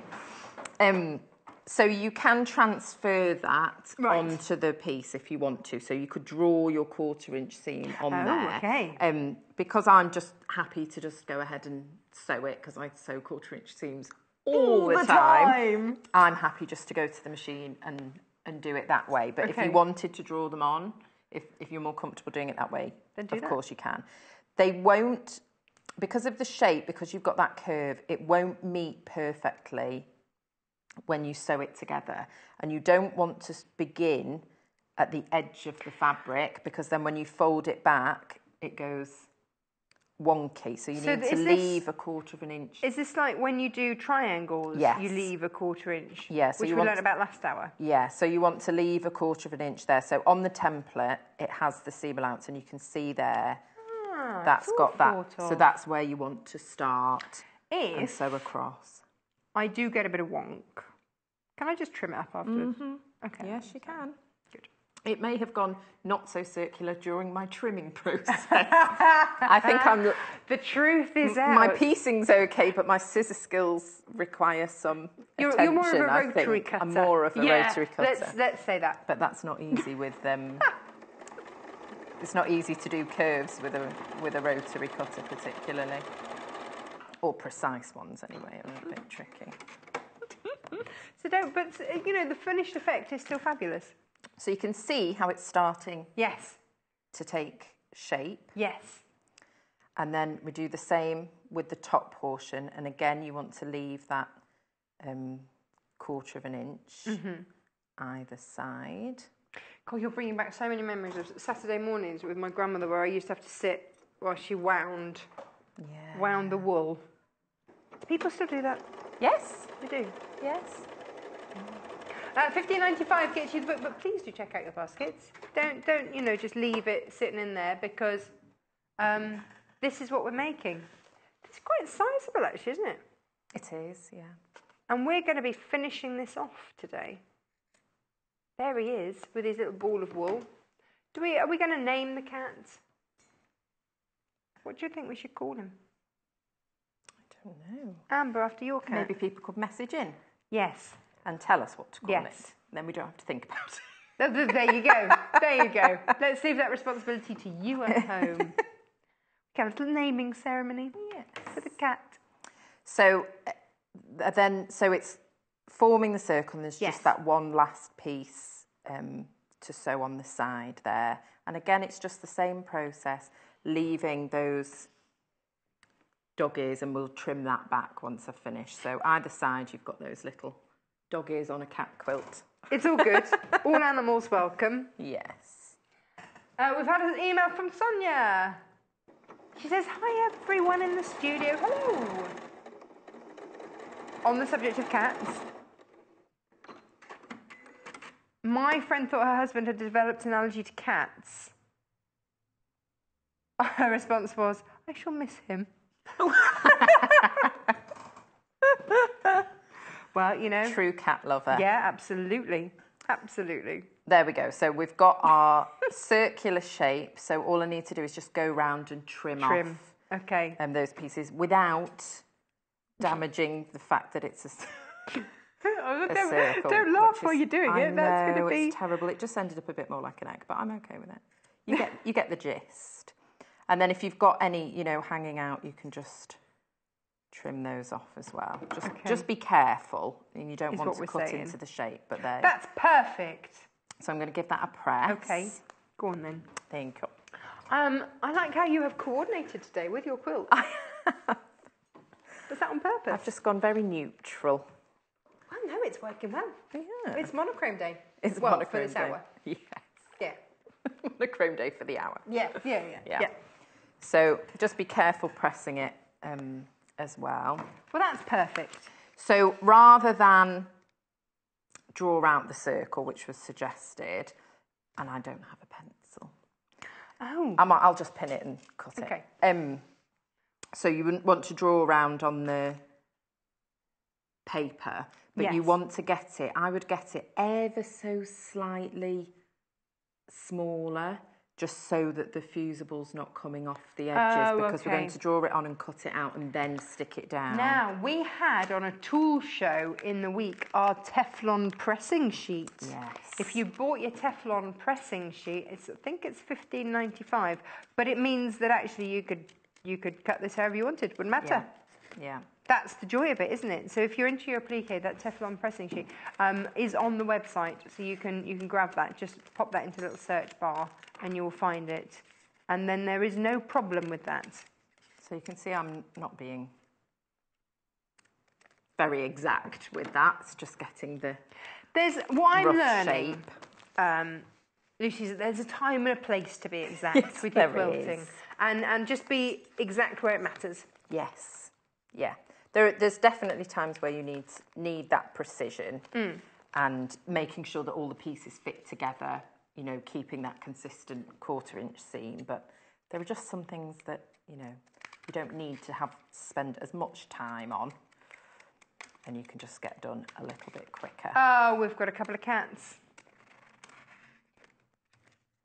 This is Rosie from Susan. Oh, she's pretty. Cute. You see, how can you can't look at that face, you can't move that. That's your dressmaking stool, isn't it? For go and grab yourself a cup of tea, and then hopefully you should have wanted to move off onto something else. Beautiful. Oh, I do like a tabby. Yes. My Hugo is a tabby. Oh, look at Nigel's cat. Oh, check him out. He's a very cool cat. Oh, Oh, look at him, That is Mr. cute. Workroom Cat. Oh, I love that. Caught mid-lick. Or maybe, you know, he's just laughing. At us. Brilliant.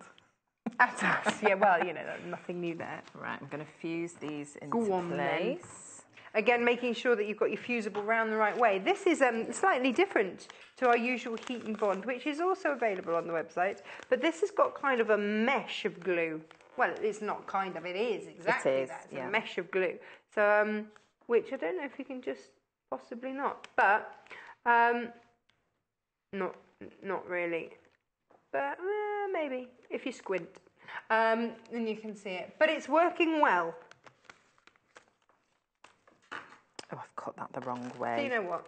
Oh, you didn't. Lucy, I did. Did you? Never mind. There you go. This is your heat and seal. Simple 2-step iron-on adhesive. Possibly 4 if you cut it out the wrong way. It's only, to cut it only a again. tiny bit. Never mind. It's all right. We're done. There we go. Yay! So I've just iron that onto the back, and then you peel away the paper and put that where you want it.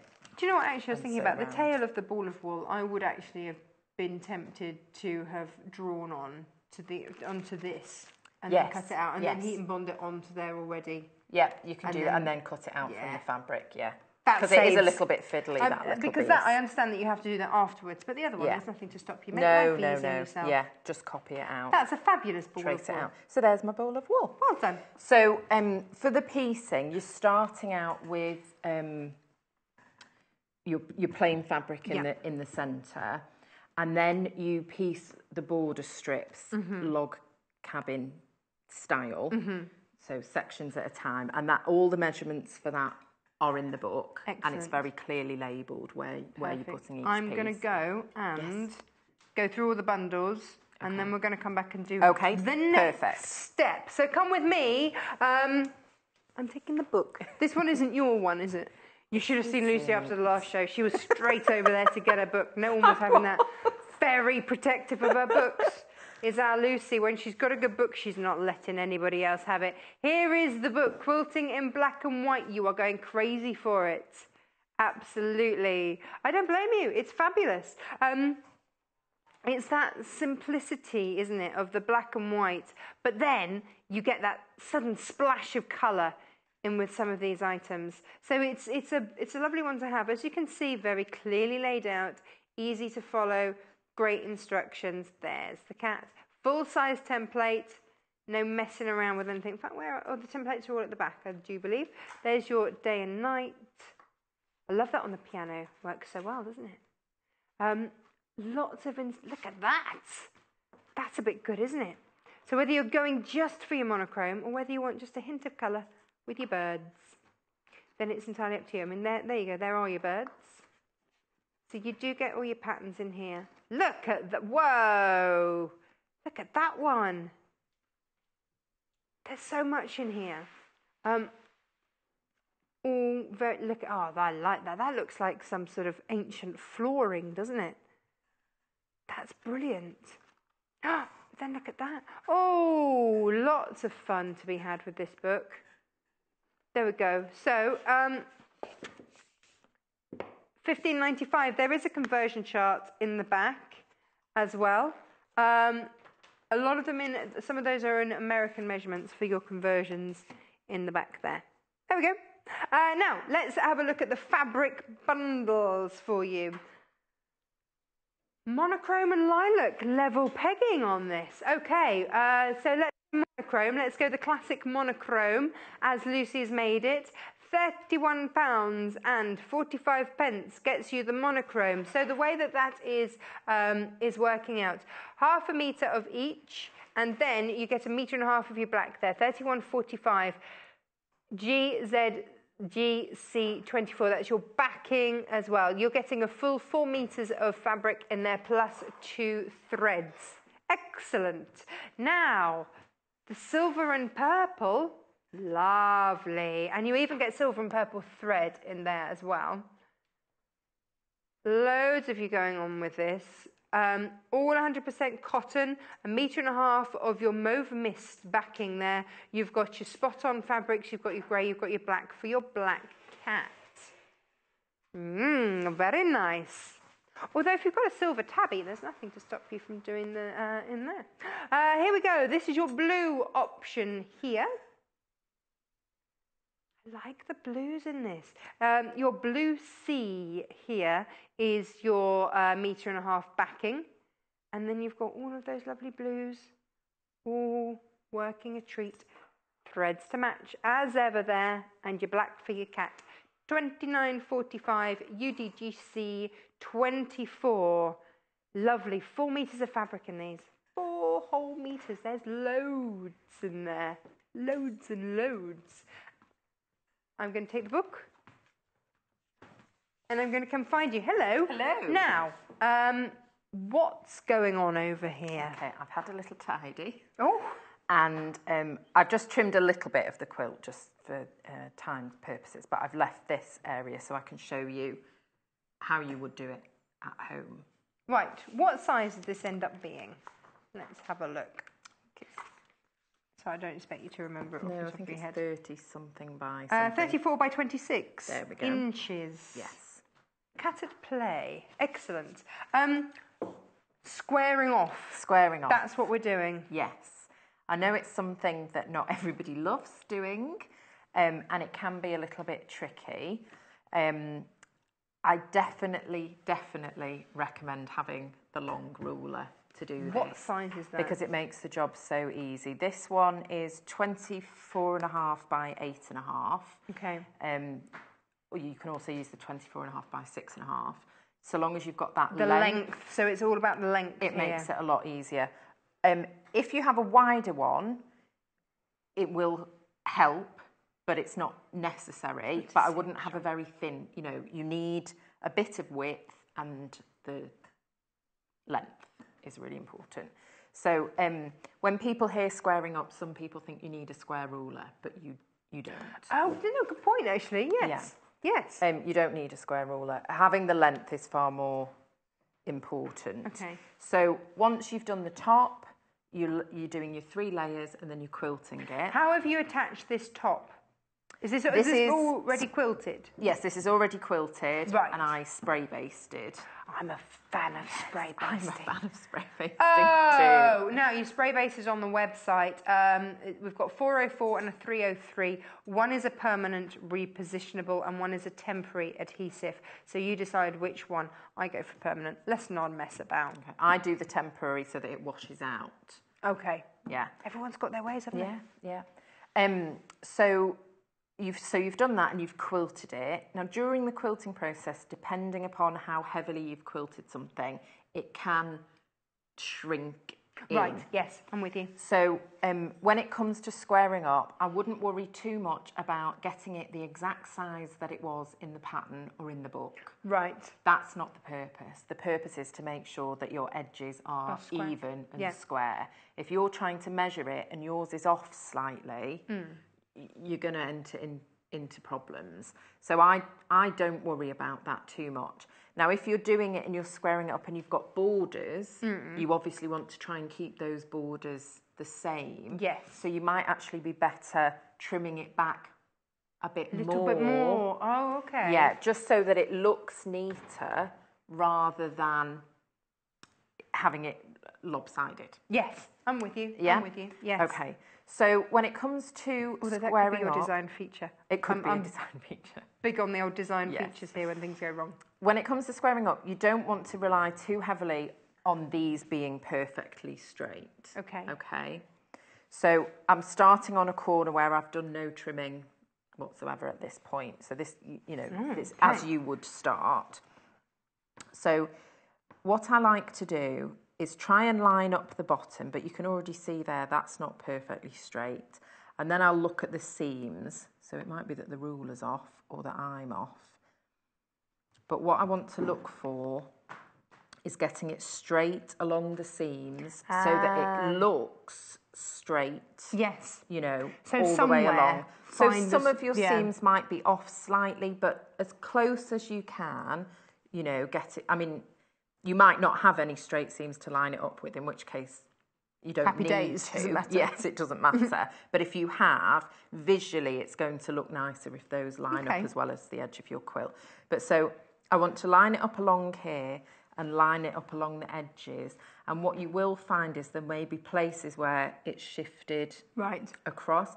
So you should be able to just gently pull it back and get it,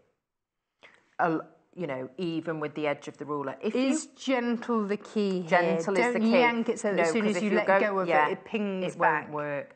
And now if you find that it's way off, you might be better trimming it back a little bit further. Right. The other thing you can do is if you've got points at the edge of your quilt, is actually take the ruler over by an eighth. So if you take the ruler over the edge of the fabric this way, by an eighth of an inch, it means you won't lose your points in the binding. So you can check as you're going along using the 1/4 inch on your ruler to see if you're going to lose any of your piecing. And if you are, you can just add that little eighth of an inch. So you're still covering the edge of the quilt with your binding. Yes. But you're not losing any of your piecing in your work. I'm with you. We don't have points, we just have borders, so I can just go for it. And I'm not actually measuring now. So I'm not using my ruler to measure, I'm just using my ruler to get that straight line. So I know I've gone off a bit here in the corner, but I'll just trim that when I come to trim off this edge. So I'm not necessarily trying to make this all even, I just want it to be straight. Does that make sense? Yes, because you're going to bind, aren't you? You're going to Yes, bind I'm going around to the edge bind of it. it. So there is that to bear in mind as well.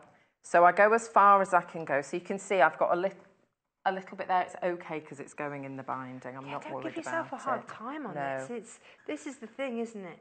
So then I want to make sure that I've got a lot of the ruler covering the bit I've just lined up, with the bit that I've just cut. That's your safety net, isn't it? Yes. Yeah, definitely. And then I'm looking at that top edge there. And again, I can just check my seams, which, they're okay. And I'm just going to line it up with the top there. So I know that when I come to cut this angle, it's square. Okay. But it's really important that you get a long bit down here. Because if you only have a short bit, you actually could be angling it without realising. So you really want to have a nice long bit at the end, along the edge, lined up with where you've just cut. And then we trim that it's common bit. sense when you think about it. But you have to think about it. Yeah. And if you've never done it, why would you know?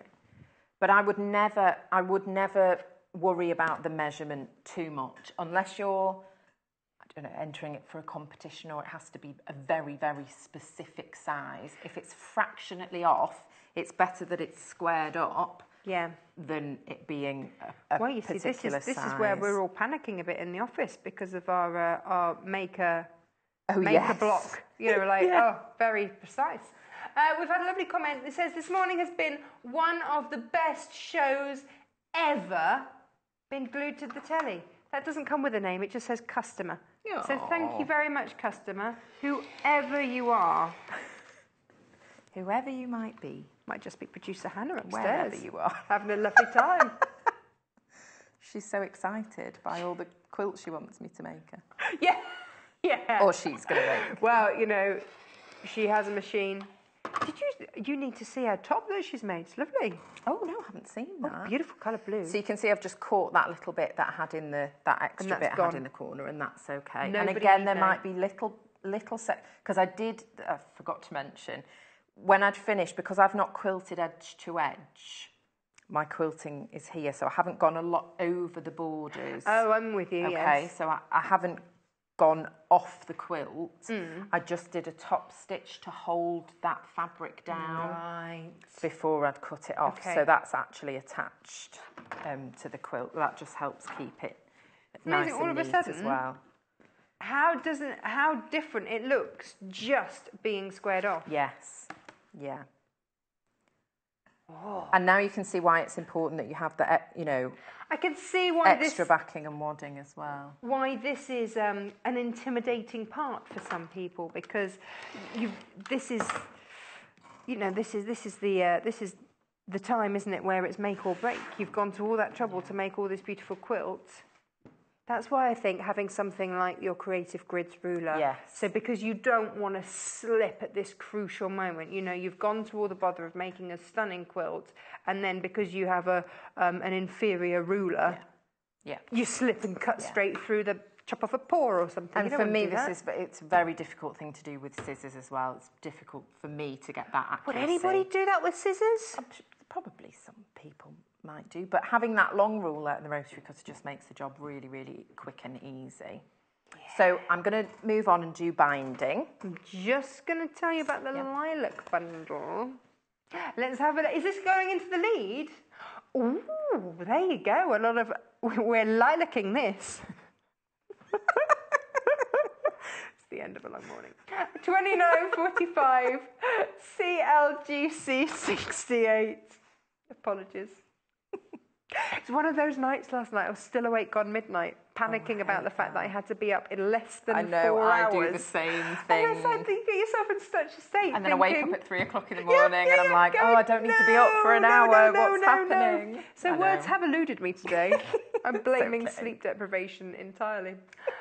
The dungalow has been one of our favourite words today. Well done. Everyone loves a dungalow. That. Yeah, that's a good one. Hey, did you know what though? Worked out all right for Roald Dahl, didn't it?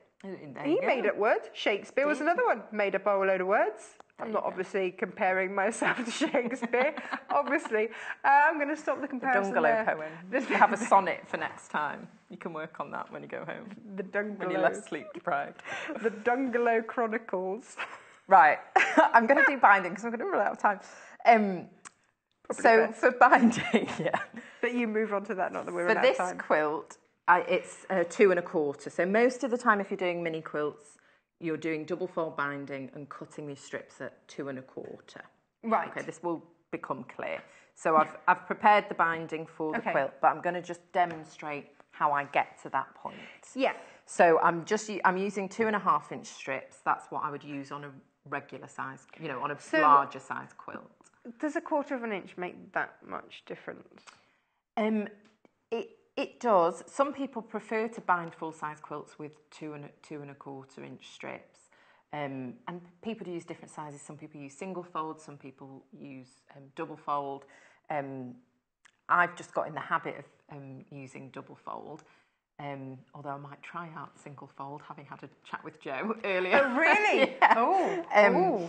But, there's lots and lots of different ways of making binding, but this is how I usually do it. So this is what I'm going to show you today. Okay. So I've cut 2 1/2-inch strips. Mm-hmm. Well, for the mini, I did 2 1/4, but regardless, whatever size you want to do it. And I'm using a light and a dark just to help with the demonstration. So you can either trim off your selvages at this stage, or you can leave them on. I tend to leave them on. We're going to sew these 2 strips together with a mitered because this is a bias binding. No, straight binding. Straight binding. Oh yeah, I'm doing straight binding. So you can put them together like that. Yes. Yes. And just sew them that way. Yes, I've done that before. Yeah, but it is a bit stronger to have them mitered. Oh, I hadn't considered strength. Yeah. And also, I like the look of it, especially if I'm using different shades. And also, it's how I finish my binding. I finish my binding with a miter. Right. So I like all my joints to be mitered. But it's really, again, it's just personal preference. So if you want to sew the strips together like that, you can do. You just want to always be mindful. So you're putting them right sides together. And then when you come to sew this one, so it's wrong side down. But then when I come to sew the next strip, this side has to be up so that all your seams are the right way. Yes. So I do my mitered, so I line it up like that so I can trim away the selvages as I'm making the binding. Okay. I just find that quicker. But there's no problem if you want to trim them off And then do it. So I might just do it that way because people might not have selvages on their strips. They might have already cut them off. Yes. So you see, I did mine straight when I bound a log cabin-y type scrappy quilt. Yeah. So then it just looked like an extension of. Yes. Yeah, that works as well. It just depends what your quilt is and how you. It was a design feature. It was a design feature. Yes. But it's interesting to know that this is stronger. Yeah. So I'm going to sew from this corner down to this corner here. Do you mark this if you're worried? Yes, you can mark it. So you can just use a pencil or whatever. Mark from corner to corner. Okay. I've done it a billion times, so I don't. But yes, a absolutely. billion times. Yes. So you're marking. Oh. Like that. Question. Yes. We're back to the cat ball temporarily. Yes. But Carol Knox, she said, "Hi, will the cat and ball fray when washed?" It depends how you applique it. Because I've just done raw edge applique here, yes, you can already see it starting to fray. I like that, furry. On here, I could have trimmed these bits, but I have done a blanket stitch, so beyond that, it won't fray. And because this section's pieced, none of that will fray.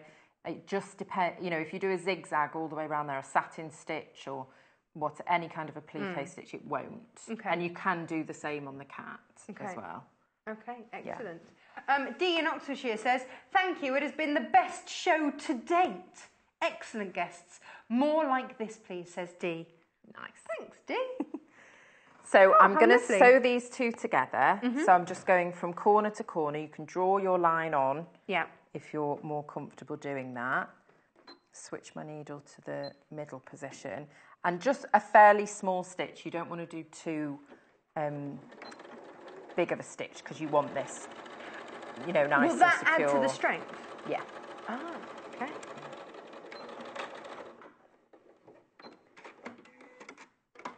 I love that machine just cuts it. I know, it's lovely. It saves me so much time. Well, yeah, and thread. Yeah, and thread. Which sounds crazy, but yeah. This one is face up, and this one was face down. Yes. Okay? So that when we fold it back, we're making that continuous strip with that angle. I've made life difficult for myself when I tried to do this. Another reason I went straight on is that actually I think I tried to do this like you would do diagonals on a quilt and overlapped because I was like, well, that's how you do diagonals. Okay, I'm with you. And triangles on a quilt. And so then it didn't work. Yeah. Just do it like that. So this is much easier. And then I just would have been easier and correct. Yes. Just trim off that extra piece. You can then make miniature little half square triangles out of those pieces. Well, you see, I guess you could do then 2 lines, couldn't you? Yeah, you can do 2 lines and do... Sew 2 lines and cut. Yeah, you can. For so that when you fold it back... scrap box. Yeah, so then you fold it back and you've got your binding. So at this point, I press that seam open. And then I take the whole... And I keep adding pieces. So I've sewn this one. So then my next one... This becomes the piece with the right side up. Right. And my next one goes right side down. Yes. So it's always right sides together. Yes. But I don't want to sew it on the same side as this seam. No. Because then my binding's twisted. Yes. So you sew that one and then you have to fold this one back so this one's right sides up, and you just keep on going like that. And then all you do is press it in half along the length of the strip. So I press all my seams open where the seams are, and then I just fold it in half and give that a good press. Okay. And that's the binding made. Done. So then you have this. Hey! So this is all the strips that I need for the quilt, and in the book it gives you the amount of binding that's required. Okay. And then I'm going to sew this onto the quilt. So it's the raw edges are together. So the fold of the binding, it's difficult because this is black, but the fold of the binding is going in towards the quilt, and the raw edges of the binding are meeting up with the raw edges of the quilt. This is how they do the binding on the quilt as you go, isn't it?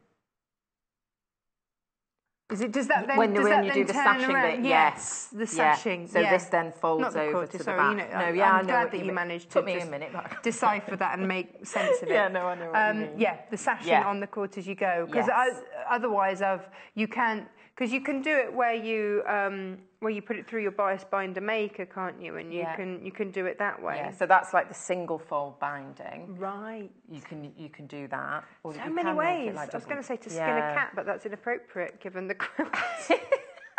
Poor cat. We're not. So I'm going to attach this on. Now you can at this point pin if you want to, or you can use clips. Wonder clips to are hold it in place. amazing. Yeah, wonder clips are amazing. I'm a rebel. So I'm just going. The important thing is that you're leaving a tail. Yeah. So I've left myself a good length of binding there. What's the length of that tail there? Yeah, and I'm Match up your tail. I'm just holding it. Should I? Yeah, that's nice. You can be my binding holder. So I'm just starting. It's like a ridiculously long wedding dress veil, isn't it? Yeah. I'll just stand and feed this through. I'm just starting in the middle of one edge. And how far away? I'm doing 1/4 of an inch. Okay. And I just do a little back stitch.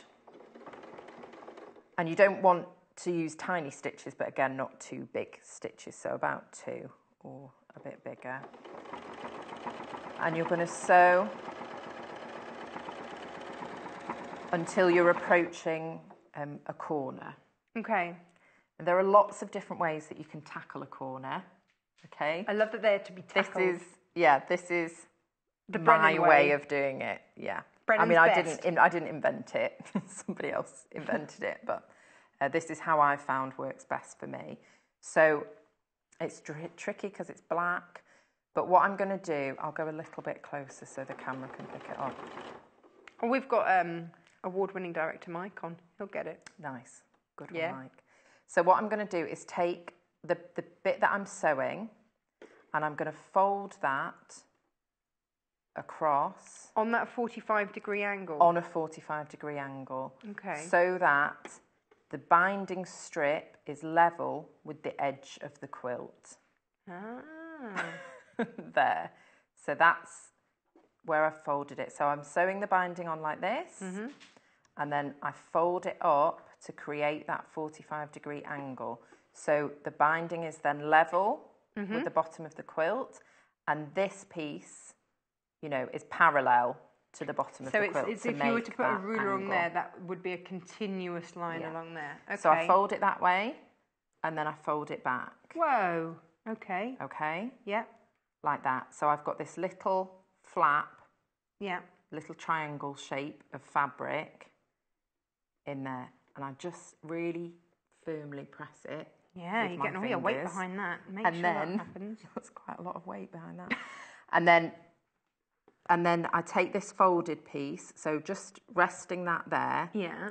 Take this folded piece towards me, and you can see that pressed Yes. line. So I've created a crease. Yes. Along there where I'd pressed it. So then I sew down to that crease, which is going to give me, I've gone a bit too far. It's going to give me a 1/4 of an inch Yeah. at the side there, if I've got it right. Then I lift my foot, pivot, and then I can lift up the needle, pull it forward. Right. And just Oh, look at that. flick that piece of fabric back so it was like that. Yeah. And then I'm just flipping it over. Which then means that you have the fabric to then flip over to the other side. Oh, and then I just clever. keep going. So I just keep sewing from the edge. Yeah. All the way down.